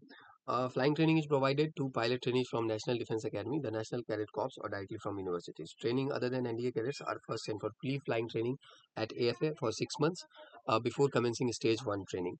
After completion of Stage 1 training of 24 weeks at Air Force Academy, pilots are trifurcated into fighter transport and helicopters. Then they undergo Stage 2 training of 24 weeks in their respective flying training establishment. After Stage 2 training, the successful pilot training are commissioned and undergo Stage 3 training. On completion of Stage 3 training, they begin operational flying at the squadrons or units tied to them. So this is very, very easy. Alright. So Air Force Academy is in Durnigal, Hakimpet is in Secunderabad, Transport Training Wing is in Yelahanka, Bangalore, Bidar, Kalakunda, West Bengal, right? So this is it. Okay. Location again, have a look at the location. Bidar is in Karnataka, Kalakunda is in Kharagpur, right? If I talk about Hakimpet, let me show you the Hakimpet. Okay. Where is Hakimpet? Hakimpet is in Secunderabad, right? Hakimpet is in Secunderabad. Remember that. All right, and Secunderabad you will find in Hyderabad. So this is the logo of Vayu Sena Station Hakimpet, Karmasu Kaushlam, Skill in Action, 408 Unit, Hyderabad. Okay, so Secunderabad, Hyderabad. This is Hakimpet. All right. Uh, this is Shram Se Siddhi, Indian Minister for Defense Rajnath Singh. This is the motto of the Air Force Academy. Motto of the Air Force Academy is Shram Se Siddhi, achievement through diligence. Okay. Then Air Force Station Bidar is number of 82 Squadron, Sadev Sarvottam. Bidar is in Karnataka. Kalaikunda is in Kharagpur, West Bengal. Yelahanka is in Bangalore. I hope you are now aware. All right. Balam Cha Buddhisha. This is the motto of the Air Force Station Yelahanka. All right. Now, if I talk about the trainings, in case of fighter stream, the induction of 106 basic trainer aircraft, 73 intermediate jet trainers, both indigenously being designed and developed by HL, could not materialize due to delays in clearance from certifying agencies and design issues respectively. Right. So this is a news clipping. In case of transport stream, despite availability of latest glass cockpit KD series Dornier 228 aircraft and assurance given by the Ministry of the to the PAC of providing new trainer aircraft to the trainees, they have continued imparting training with older versions. In case of helicopter stream, the training was being imparted on Chetak helicopters, which had been inducted more than 50 years ago. The training on new helicopters could not be imparted as procurement of 61 light utility helicopter indigenously being designed and developed by HAL could not materialize due to delays in production at HAL. Further procurement of Mi-17 V5 helicopters, which were supposed to replace Mi-8, were completed, yet they were replaced with yet they were placed with operational squadrons. So there was also excess postings of instructor at AFA Dundigal and helicopter training school Hakimpet. So these are the issues. Now, so again there is an overview of these training. You can just have a look at all of this. So you already get an overall idea what happens. First is 6 months pre-flying training. Then there is a stage 1 training at Air Force Academy. Then there is after stage 1 training, you go to stage 2 training at Hakimpet for the fighter. Then you get commissioned. Then you start the stage 3 training, and then you return to their squadron. Sometimes there can be a stage 4 training also for fighter squadrons. Okay, but normally it is in only 3 stages of training. All right. So now let us talk about the basic trainer aircraft. Basic training current aircraft that we are using is Pilatus PC-7 Mark II. So Pilatus PC-7 Mark II is used for training. Role is primary trainer for AB initials of flight pilot across all stream. Pilatus PC-7 Mark II has been the cornerstone of the IAS basic training program. So basic training is given Pilatus PC-7. Upcoming induction will be HAL STT-40. Set to replace the PC-7 Mark II as the primary basic trainer. I have signed a 6828 crore contract with the Hindustan Aeronautic Limited for 70 STT Hindustan Turbo Trainer aircraft with inductions commencing on 15 September 9, 2025 and expected completion by 15 March 2030. Alright, intermediate. So this is for basic training. Pilatus PC-7 Mark II and upcoming is HAL STT 40. Intermediate training is HAL Kiran Mark II. Kiran Mark II Intermediate Jet Trainer IJT HAL for pilots progressing from basic training. The Kiran Mark II has been instrumental. Planned replacement is HLHJT Sitara.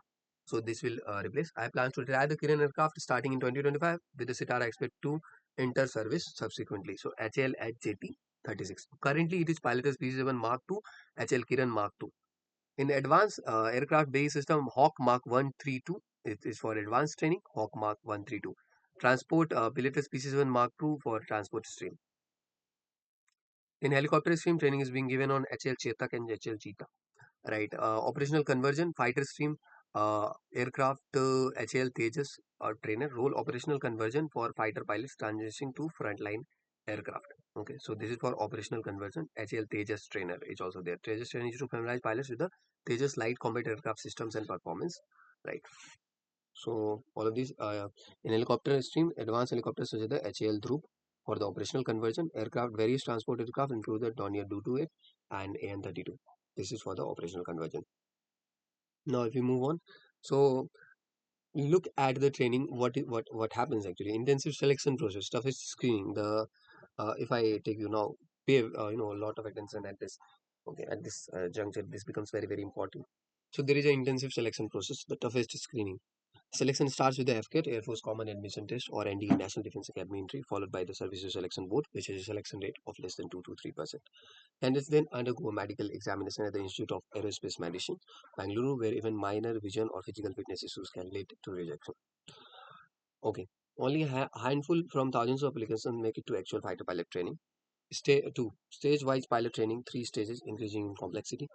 After selection, cadets go through a 3-stage flying process under the flying training establishment. Stage 1 is basic training for 6 months. Trainees learn basic flying maneuvers, takeoff, landing, emergency procedures, and radio communications. Many trainees struggle with the G forces for the first time. A simple 4G turn can cause blackouts if not trained properly. Right. So intermediate flying training 6 to 8 months. Right. Introduce aerobatics. Training experience 5 to 6 G forces in turns which require extreme physical condition. Right. Training learns basic flying maneuvers, takeoff, landing, emergency procedures, and radio communication. Stage 3 advanced fighter training of 1 year. Pilot starts simulated combat missions, dog fighting, and weapon delivery training. Training at the Tactics and Combat Development Establishment Gwalior is so advanced that it is considered equivalent to Top Gun School of the US Navy. Right. So this is the advanced fighter training of stage 3. Okay, Hawk Mark 1 through and LCA Tejas trainer. So this was in stage 3, and this training is being given at Gwalior in Madhya Pradesh, and sometimes training at Tactics and Combat Development Establishment Gwalior. Uh, all right.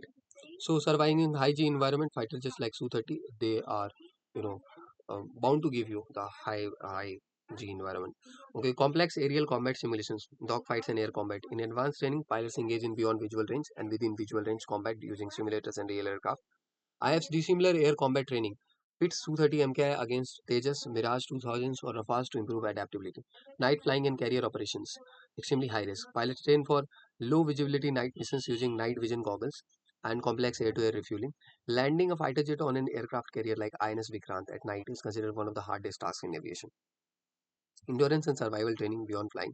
Pilots undergo survival, evasion, resistance, and escape training to survive in hostile territories. Example, pilots are left in deserts, jungle, or snow-covered areas to learn survival skills. Psychological pressures, mental resilience tested. Pilots must make split-second life or death decisions under extreme pressure. Example include Group Captain Abhinandan Vardhaman's MiG-21 Bison's combat with the Pakistani F-16 in 2019 showcase the mental strength and quick thinking required in real combat. Now, if I take you through this, uh, these are the things that are very important for you to know, right? Not only the glamour part that you see. Half the IF women trainee pilots quit in a year in the Indian Air Force. Most women don't want to play pilots; they would rather go home, which exactly is what has been happening at the Air Force Academy in Dundigal, Andhra. Many women have quit, dropped out, just like that. The academy, which made history of sorts when it inducted women cadets into IF on 19 June 1993, has recorded 40 to 50% dropouts from its first batch. Dropouts were many in the subsequent years too, says AFA Commandant Air Vice Marshal MB Madon. This is not to normalize things, right? You cannot generalize. These are the some cases that we are seeing. Obviously, there are women that are doing good also.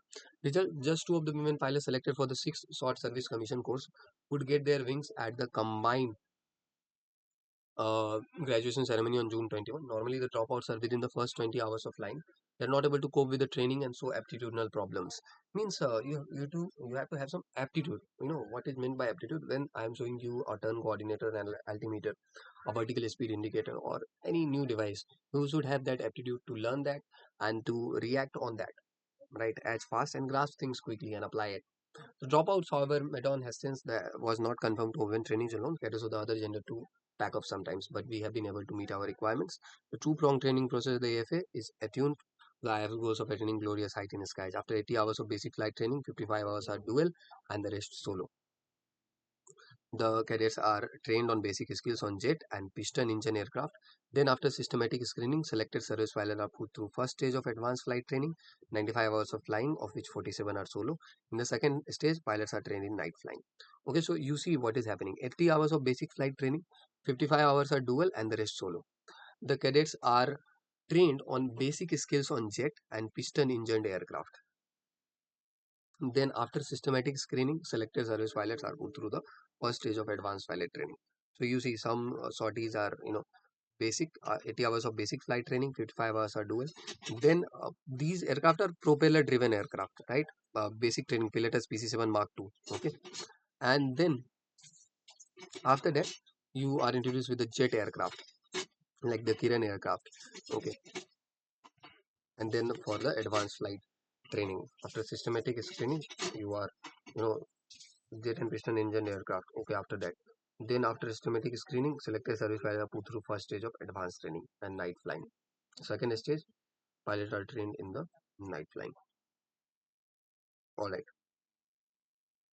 Now, if I take you to this training and what are the expectations from you? So first, during the training, the expectations is discipline and dedication. Um you must strictly adhere to military protocols, maintain punctuality, and follow orders without hesitation. All right.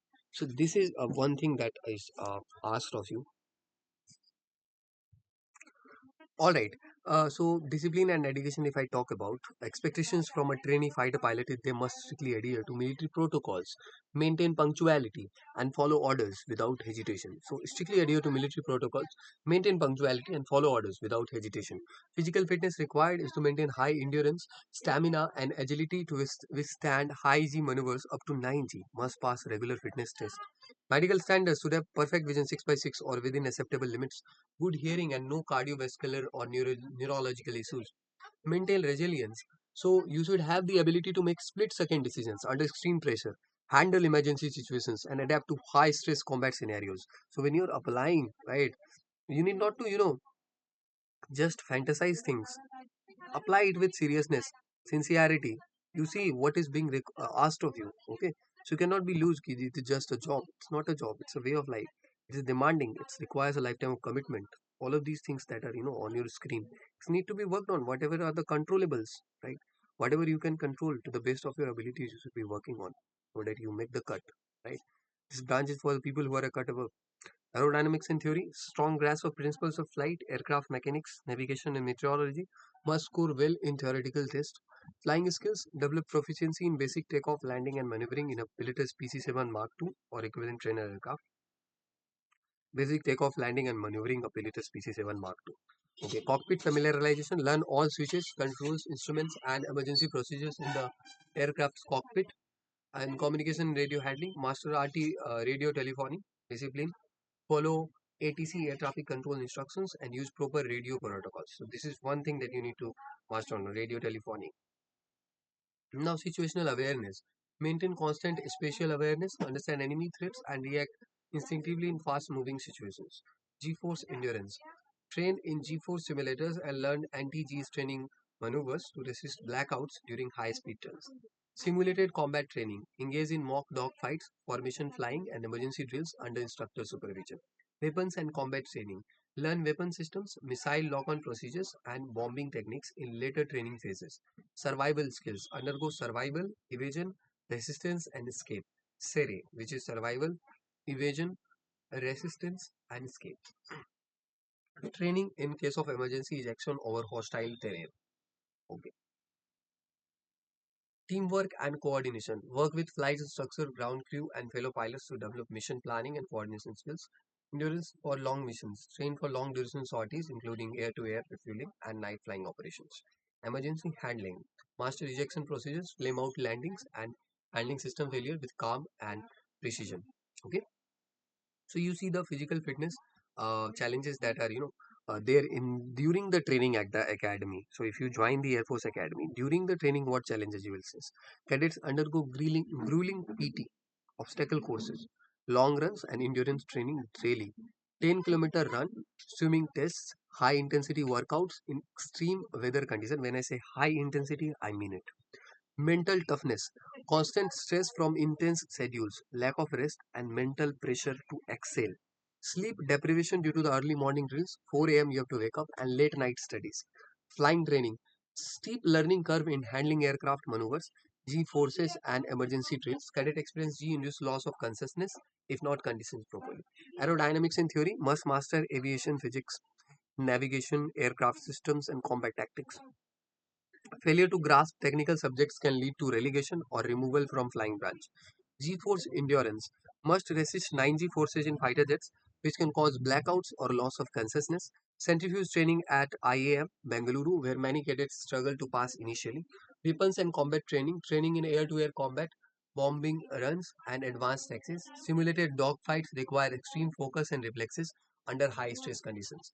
Emergency response, master ejections, flame-out landings, and in-flight emergencies. Pilots must make life or death decisions within seconds during a malfunction. Survival training, hard survival, evasion, resistance, and escape training. Cadets are left in jungles, deserts, or mountains to survive without assistance. Leadership and teamwork, expected to lead squads under pressure while maintaining coordination. Failure in leadership roles can lead to reassessment or disqualification. Strict military discipline, zero tolerance for rule breaking, lack of punctuality or improper conduct. Late reporting or missing a drill can result in punishment exercises or warnings. Sleep deprivation, long hours of flight training, academics, and physical race reduce time. 4 to 5 hours of sleep per night is common during the most intense training phases. High dropout rate. Many candidates fail to cope with the extreme demands and dropout. Only the top performing cadets make it to operational fighter squadrons. Right? So this is it. On an average, say out of 400 cadets in NDA in a course, 20 to 22 usually get dropped out. Last time saw a rise about 40 cadets dropped out. But dropping out of academy is not totally bad. I would say that they get filtered out and defense sector gets finest of the men, those who can bear any kind of sit. Uh, those who would stand tall with utter resolve in crisis as the time may offer. Never stop believing in hope because miracles happen every day. All right. So this is the message. All right. Now, moving on. Uh, Physical instructions, challenges faced during the training. Cadets struggle to keep up with rapidly changing drill commands. Daim or Baim or intense PT routines and obstacle courses. Marching in perfect sync during parades and completing obstacle courses within strict time limits is tough initially. Flying instruction, understanding technical terms, aircraft controls, and rapid instructor commands in a high pressure environment. An instructor may give a command like throttle to idle, rudder left nose up in seconds, requiring immediate action. So he will say throttle to idle, rudder left nose up, rudder left, nose up. So throttle to idle, rudder left, nose up. Okay, so all of these things you have to react immediately. You have to be cognizant of all the indicators in the flight. Okay, and it might happen that you are looking at the altimeter. Okay, and you are thinking that altitude is okay, but you are not looking at the vertical speed indicator and not seeing that you are descending. So, and at the same time checking your heading. So this is multiple things at play. Okay, radio communication. So you have to master the radio telephony discipline and using precise terminology. You have to saying repeat instead of say again, or hesitating while responding can cause confusion in a real mission. Right. High speed decision making, struggling to process and act on instructions quickly, especially in emergencies. In a stall recovery drill, hesitation of even 2 3 seconds can lead to loss of control. Combat maneuvers. Okay. Difficulty in executing high G turns, barrel rolls, and formation flying as per instructions orders. A trainee may misjudge a turn at 6G, leading to disorientation or near loss of control. Navigation and map reading, struggling with interpreting topographical maps, compass, direction, and flight routes while flying. A small miscalculation in heading can take the aircraft off course by several kilometers. Survival training, difficulty in following survival and evasion techniques during jungle or desert training. Emergency procedures, weapons, and combat systems. Training engine candidate might fail to build a proper makeshift shelter or get lost due to poor navigation skills. In an engine failure drill, pressing the wrong switch in panic can worsen the situation. During a mock combat drill, failing to lock onto a target in time means losing the engagement. Multitasking and coordination. New trainees suffer from task saturation where they can't process multiple inputs efficiently. This is called task saturation. Simultaneously handling flight controls, radio navigation, and monitoring instruments. So this is task saturation. Military discipline, adapting to zero tolerance rules, strict schedules, and high expectations. Forgetting to salute a senior officer or being late by a minute can lead to punishment drills. Sleep deprivation and fatigue. After a 4 a.m. drill and full day flight training, a trainee might struggle to focus in class. Now we will focus on IAST. This is the aircraft system and testing establishment. IAF's best of the best. Okay, Sukshmata evam Utkarsh is the motto. Now I will take you through this training establishment. Actually, let me give you an overview of what is being done at this training establishment. Actually, when you join the flying branch of the Indian Air Force, you can volunteer to go and appear for the ASTE exam that they conduct. It's a very tough exam. They select the best of the best, and then there is exam in which they give you 2 to 3 different unknown aircraft cockpit. You need to prove that you are operational and you can function on those aircrafts unknown cockpits, right? Then they will select you and then they will train you for flight testing. Okay, flight testing means as a flight test pilot or flight test engineer. Okay, so if let us say AMCA, the new variant, advanced medium combat aircraft, will be inducted, it will be tested, right? Ki everything is working properly. If there is some malfunctioning, every single thing will be tested. So this testing is done by a test pilot. Okay, so and then there is opportunity to go and volunteer for the space role also. As you can see, this new Gaganyaan mission that is set to take place, the 4 ISRO test pilot are part of it. All right. Okay, complex aircraft handling. These are the challenges which is faced by a test pilot if you are trying to be one. Complex aircraft handling must master flying multiple aircraft types, fighter, transports, helicopters, UAVs, right, with unique flight characteristics. A test pilot may fly a MiG-29 one day and transport like C-130J the next, requiring instant adaptability. High risk flight testing, testing unproven aircraft system, weapons, and experiential flight envelopes and lead to a system failure mid-air. A pilot may have to recover an aircraft from an unexpected stall or engine shutdown during a high-speed test. Aerodynamics and advanced flight physics must understand the aerodynamics principles, flight stability, stall behavior, and supersonic flight dynamics at a deep level. During high altitude testing, a minor miscalculation in lift or drag forces can lead to a critical failure. G forces and endurance, straining maneuvers, AGSM, must be mastered to avoid blackouts or G lock. Extreme weather testing, test aircraft in high altitude, desert and Arctic conditions, often in unpredictable weather. A test pilot may have to land in zero visibility or take off in crosswinds exceeding safe limits. Weapons and system testings must execute air-to-air and air-to-ground weapon trials. Failure to lock onto a target properly during testing can invalidate the entire weapons evaluation. Flight data analysis must record, interpret, and report highly technical flight data from every test sortie. Even a zero point 0.1 degree deviation in angle of attack or a minor vibration in the airframe can indicate major design flaws. So you have to see if there is a design flaw, because if that design flaw remains and it gets inducted, the aircraft get inducted, it gets made, and then it can lead to serious loss of our assets. Emergency situation handling mid air failures. Test pilots must eject instantly if the aircraft becomes uncontrollable, but they try to recover the aircraft whenever possible.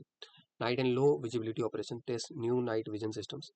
Landing with only NVG night vision goggles and only minimal ground lighting requires extreme precision. Cockpit ergonomics and human factors. Evaluate cockpit design, control layouts, and pilot workload to improve next generation aircraft. A poorly placed switch or HUD issue can impact combat effectiveness. Multi-aircraft coordination works with engineers, scientists, and mission control teams to execute complex tasks. Must communicate with ground telemetry stations, missile operators, and other pilots in real time. Survival training and risk management. Pilots are trained in high risk survival scenarios, water landings, and escape tactics. Must survive in the enemy territory if shot down during a secretive flight test. Classroom and technical training, intensive coursework in flight testing methodologies. Must analyze hundreds of pages of flight test data before each sortie. Okay, so this is IAF AST. Eligibility: experienced IAF fighter pilots, minimum 4 to 6 years of operational flying with exceptional flight records. uh, Flying hours, minimum 1000 to 1500 flight hours, preferably with multi-role aircraft experience. Educational background in engineering, technical knowledge in aerodynamics, avionics, propulsion, and flight control systems. So selection process: selected after clearing the Indian Force test pilot course at AST or foreign test pilot schools. Okay. So technical knowledge in aerodynamics, engineering slash technical knowledge in avionics, propulsion. All right. Physical and mental fitness: must withstand high G forces, extreme conditions, and psychological stress under unpredictable situations. Quick decision making, ability to make split second life or death decisions under extreme flight conditions. Technical expertise, must be able to diagnose flight anomalies, report issues to engineers, and suggest improvements. Risk management skills, trained to handle high risk test missions, malfunctions, and emergency landings. Alright. Commissioning from AFA, candidates must successfully complete flying branch training at the Air Force Academy. After commissioning, they report to flightline fighter squadrons in the IAF. Right. Then you must gain 4 to 6 years of operational flying experience in combat missions. Then senior officers, commanding officers, air officer, commanding and senior evaluate and recommend top performing pilots, pilots with an exceptional flying record, strong technical aptitude, and decision making ability. Eligible pilots apply for the Indian Air Force Test Pilot School at AST Bangalore. Application reviewed based on operational experience, recommendation, and technical skills. Shortlist candidate appear for written exams covering aerodynamics, flight mechanics, avionics, and system testing procedures. Psychological tests assess decision making under stress, adaptability, and problem solving stability. So these are it. Psychological tests are basically assessing your decision making under stress, your adaptability, and problem solving ability. So as simple as it can be put out in SSB, it is all a psychological test. So it is just your decision making under stress that they are checking. So if they put you under stress, are you functional? Are you taking decisions? Adaptability and problem solving ability. Okay, and to solve it effectively. Candidates face a high-level interview panel of senior IAF test pilots, engineers, and ST officers conducted at Institute of Aerospace Medicine. Candidates undergo a practical flying test. Only handful of candidates, 4 to 6 per batch, are selected for the Indian Air Force Test Pilot School at ST. The one-year training covers advanced flight testing methodologies. Right, so just 4 to 6 per batch are taken for the Indian Air Force. After successfully completing the pilots learn the experience test pilot certificate. Alright, they are posted to AST Bangalore where they begin testing new aircraft, avionics, and weapon systems. Alright, alright. Now, if I talk to you about the flying experience which is given, you can have a look at all of these things. Psychological regime must handle high pressure environment, rapid risk assessment. Okay, all of these things in a nutshell. Now the training, training a stage one type of aircraft. Basic training, sortie duration. This is for sortie duration. Basic training pilotus PC-7 Mark 2 is on 30 to 45 minutes per sortie. You have to fly the aircraft. Intermediate training on Kiran Mark 2 or Hawk. Alright. So it is on Kiran Mark 2 40 to 60 minutes. Advanced jet training on Hawk 45 to 90. Operational fighter squadrons 1 to 2 hours. Basic flying training pilotus PC-7. Sorties per cadet per day. Intermediate training on Kiran Mark 2. 1 to 2 sorties per day. Right. So this is it. And advanced fighter training. 1 sortie per day, sometimes 2. Okay. So this is the sortie details. Now, if I move on to the officer roles and expectations. So what are the rules? Air superiority and combat mission. Engage enemy aircraft in aerial combat, conduct dogfights, and ensure dominance in the airspace. Balakot airstrike is an example. Ground attack and precision strikes. Your role as an officer at the combat missions, right, when you are posted in the squadrons. Mira 2000 strikes on terrorist camps in Balakot. Surveillance and reconnaissance. Escort missions, right, escorting IL-76 aircraft carrying troops to Ladakh. Combat air patrol. Uh, Nuclear and strategic deterrence. Electronic warfare and suppression of enemy air defenses. Air-to-air refueling and extended missions. Okay. Expectations are quick decision making. Pilots must make split second decisions. High level combat readiness. Always prepared for scramble missions, instant takeoff in emergencies. Physical and mental endurance, withstand high G maneuvers up to 9G, extreme altitudes and long hours of mission. Technical expertise, must master multiple aircraft systems, weapons, radars, and electronic warfare. Situational awareness, ability to track multiple enemy aircraft. Teamwork and coordination, work with wingmen, ground control, etc. Night and all weather operation, proficiency in flying with night vision goggles, all of these things. Okay. Combat air patrol, maintain air superiority. Uh, Strike missions, air interceptions, seed, air refueling, maritime strike. These are the rules. Okay. Challenge is intense G forces, high mental fatigue, sudden scramble alerts, extreme weather, risk of ejection, night operations, high operational demand, training and simulated risk, psychological stress, and combat readiness. Readiness at forward air bases like Srinagar and Ambala. Okay. Flight training or morning sortie. So these are the rules. Flight training, morning sortie, combat maneuver training, afternoon sortie, precision strikes, simulator training, ground training, aircraft maintenance, pre-flight checks, briefing and debriefing. So this is it. Flight training, simulator training, ground training, classroom and theoretical training, routine checks and servicing to ensure aircraft readiness. Okay. and briefing and debriefing. These are your roles. Physical training, daily physical exercises, mental conditioning. Okay, morning PT, all of these things. Okay, briefing with wingmen, pre-flight coordination with fellow pilots, coordination with ground control, cross training with other squadrons. Okay, mission planning, detailed planning for future missions and sorties, training and development, post-mission reports. Mindset of a fighter pilot, strict discipline. So I'm taking you to through the mindset of fighter pilot. Fighter pilot daily routine is built around a strict discipline to ensure readiness at all times. Uh, for, if you are a 20-year old, you can adapt this routine by following a structured schedule for studies, self-care, and extracurricular activities. Wake up at the same time every day. Plan study session and breaks. Punctuality being on time is crucial for a fighter pilot as delays could cost lives or missions. Be punctual for all commitments, whether it is attending classes, meetings, or personal appointments. Always arrive 10 minutes, 15 minutes early for classes, meetings. Submit assignments before deadline. Try to do that. Unwavering focus. Fighter must remain focused on their mission, avoiding distractions. Stay focused on long-term goals such as career development and personal growth. Avoid distractions like social media during study hours. Prioritize tasks by importance. Clarity of purpose. Fighter pilots are clear about their mission and importance of their roles. Set clear, achievable goals. Right. Define a roadmap for academic success and career aspirations. Take initiative towards professional skills. So this is you have to have unwavering focus and clarity of purpose. What you want to do. Now, overcoming setbacks. So if you overcome setbacks, fighter pilots face failures, but they must bounce back stronger, learning from their experiences. Accept failure as a learning opportunity and build resilience. If you fail a test, review mistakes and work on areas improvement. Don't be discouraged by setbacks, stay motivated. Mental toughness. Mental toughness enable pilots to stay calm in high pressure situations, develop emotional control by practicing mindfulness or stress management techniques. Practice deep breathing, meditation for mental calmness. Stay composed during stressful situations like exams or presentations. Risk assessment, weigh the pros and cons before taking risks, such as choosing a new subject or taking up a challenging internship or taking any decision. Weigh its pros and cons and then see if there can be a better opportunity or better idea. Decisiveness, when faced with a choice, take action, don't procrastinate. Take leadership roles in group projects without hesitation. Okay. Teamwork during group assignments, actively contribute and encourage teamwork, learn to value others' opinions and input. Leadership, take leadership in organizing study groups, volunteer to lead extracurricular activities, club or event. Physical fitness, start a fitness regime, include cardio and strength training, commit to running, cycling, doing yoga. Health maintenance, focus on nutritious diet, plenty of fruits and vegetables, sleep for 7 to 8 hours every day to stay refreshed. Attention to detail, double check assignments before submission, take extra time to revise notes and prepare thoroughly for exam. Striving for perfection, set higher goals, completing short-term objectives, take pride in the quality of your work and seek continuous improvement. Situational awareness, stay updated on current events and the world around you, understand your responsibility and adapt to shifting academic demands. Adaptability, be willing to shift strategies.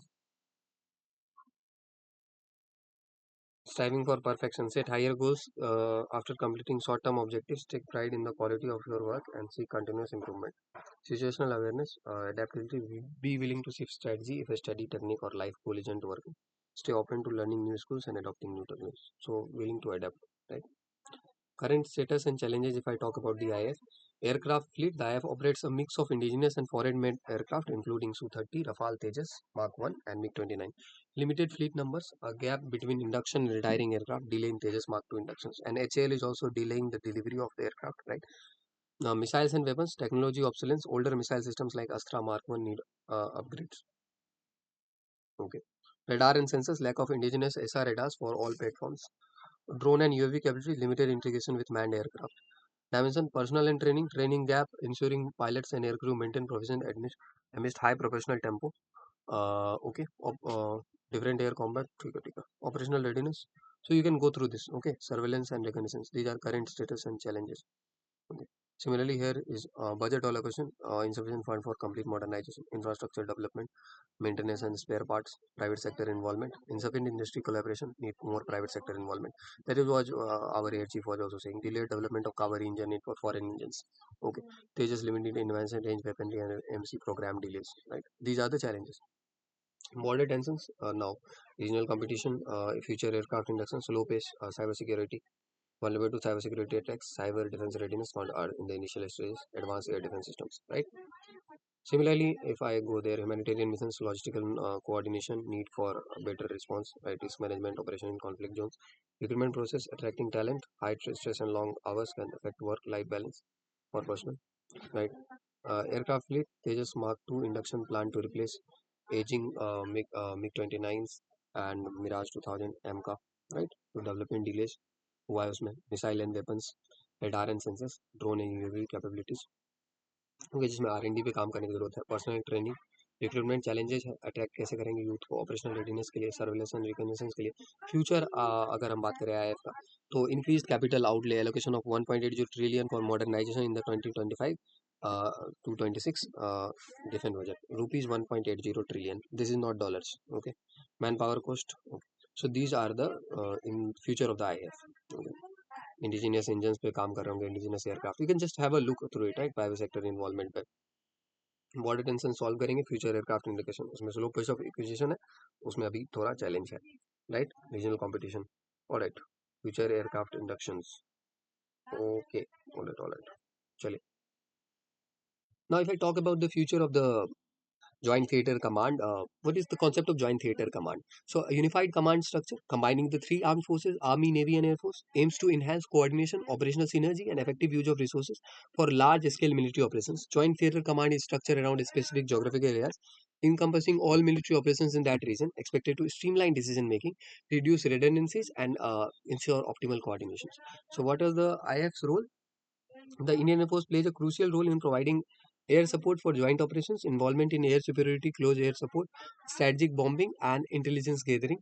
The IF will deploy its aircraft across all theaters for quick responses, airlift. So this is the structure of theater command, right? Joint theater command. You can have a look at this. Now, next is visual hints to identify aircraft. The last portion, you look at the aircraft. These are the ailerons, which you can see at the end, and these are the flaps. Okay, so at the back you can see the ailerons and the flaps, okay. So the flaps are actually, the flaps are at the back end, close to the wing, close to the fuselage are the flaps, and ailerons are a little further, let me show it. So can you see this photo? You can see the aileron are at the forward end of the wing, and lift flaps are at the little inward end. Okay, so these are the components. Rudders are at the back. Okay, elevators are this. Vertical stabilizer is at the top, or it is called vertical stabilizer. Okay. Yes, and the horizontal stabilizer. See, refer to this photo. No? This photo is very clear in that regard. And then there are the visual hints. I'll just take you through these images. Okay, and the numbers, so you can now simply identify how the aircraft looks like, how Rafale looks like. Okay, how Mirage 2000 looks like. I think Mirage 2000. Okay, Mk1A. This is the image for Rafale. Okay, yes, and these are the images. Okay, so I'll just glide you through this now, right? Jet fighter generations, right? These fifth generation fighters. Okay, so there are the examples of fifth generation fighter: F-35, Sukhoi T-50, Su-57 is also fifth generation. Or it is not written here. Okay, so visual hints to identify aircraft. You can see all of these things. These are the fighter jets, and you can see in this particular fighter jet, everything is given. What is rudder and what is vertical stabilizer. Okay, this is vertical stabilizer. This is rudder. आगे में आपका vertical stabilizer in the leading edge. पीछे में आपका rudder. Okay, this is horizontal stabilizer. This is horizontal stabilizer. All right. So these are the things: vertical stabilizer, horizontal stabilizer. You can see this is the horizontal stabilizer, right? And in that image, if you see, it's also given here: it's horizontal stabilizer and its elevator. I don't think elevator is given here. Not given, right? So it's okay. So you can refer to this, either this image or that image, in totality, so you'll get an idea. I have already taken you through all of this on the cockpit parts, right? Already taken you through the buttons already, right? This is how the cockpit looks like.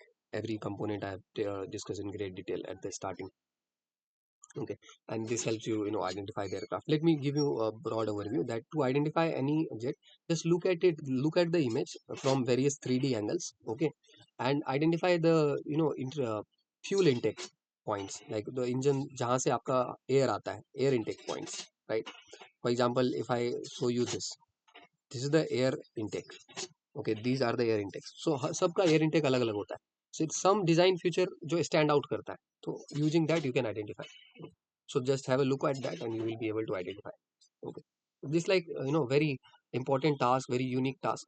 इसमें मजा भी आएगा आपको to identify this thing. Size and shape, look at the size, these are the something that you can use. So जैसे मैं कुछ कुछ करके बताता हूँ आपको, जैसे ये हमारा होम ग्रोन वॉरियर तेजस, राइट। सो कैसे आप थोड़ा डिजाइनिंग वगैरह से देख सकते हैं, राइट, यहाँ से। ठीक है, तेजस सिंगल इंजन है, सिंगल इंजन यहाँ पे इस तरह का शेप भी है, ऑल राइट। एंड दो यहाँ पे आगे मिसाइल्स लगा हुआ रहता है। तो this is Tejas, this is MiG, this is Su-30 and this is MiG 29। थोड़ा फर्क है, Su-30 में थोड़ा और ऊपर से नीचे आता है, मिग 29 का कॉकपिट जो है उसमें थोड़ा अलग है। जैसे अगर हम Su-30 पे बात करें तो Su-30 में आप देखेंगे कि थोड़ा और आगे से ये जो है लेयर, ये ब्लैक वाला चढ़ा हुआ है, राइट। ओके, एंड प्लेसमेंट अगर आप देखें यहाँ पर, इसके प्लेसमेंट में भी आपको फर्क दिखेगा, राइट। डिजाइन में भी आप पीछे देखें तो जहाँ मेरा अभी एरो है, राइट, यहाँ पर आप देखेंगे Su-30 में ये नीचे डाउनवर्ड आ रहा है, लेकिन यहाँ पर नहीं आ रहा है, राइट। तो एयर इनटेक का भी फर्क है, राइट। एयर इनटेक के डिजाइन में, सब कुछ में आप वो फर्क समझ सकते हैं। सिमिलरली ओके, इस दोनों में भी आप देख सकते हैं कि जो जिसमें यहाँ पर जो मेरा एरो है ये आ रहा है, तो ये एक मिग 29 है, और ये Su-30 है, क्योंकि इसमें वैसा कुछ नहीं आ रहा है यहाँ पर। तो ये Su-30 है और ये मिग 29 है, राइट। कैनार्ड्स आप देखेंगे तो यहाँ पर ये कैनार्ड्स आपको देखने के लिए मिल रहा है। ये आपका मिग 29 है, जिसमें आपको ये स्ट्रेट में आगे में कैनार्ड्स देखने के लिए मिलता है। Su-30 में ये कैनार्ड्स देखने के लिए नहीं मिलता है, राइट। तो कुछ आप फीचर्स से जो है ऐसे पता लगा सकते हैं, right.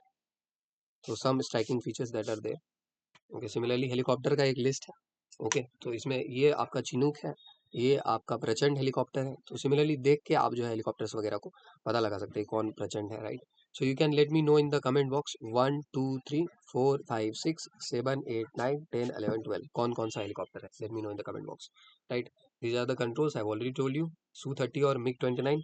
This is Su-30, I already told you, this portion helps you identify, there are canards also at the front end. And this is the video that, yes, so this is the end of the video, right. I hope you like the video. We have covered everything in this great detail, this journey of the IAF, right. Thank you so much for watching, and yes, as I always say, do take very good care of people around and yourself, and may God bless all your efforts. Jai Hind. See you in the next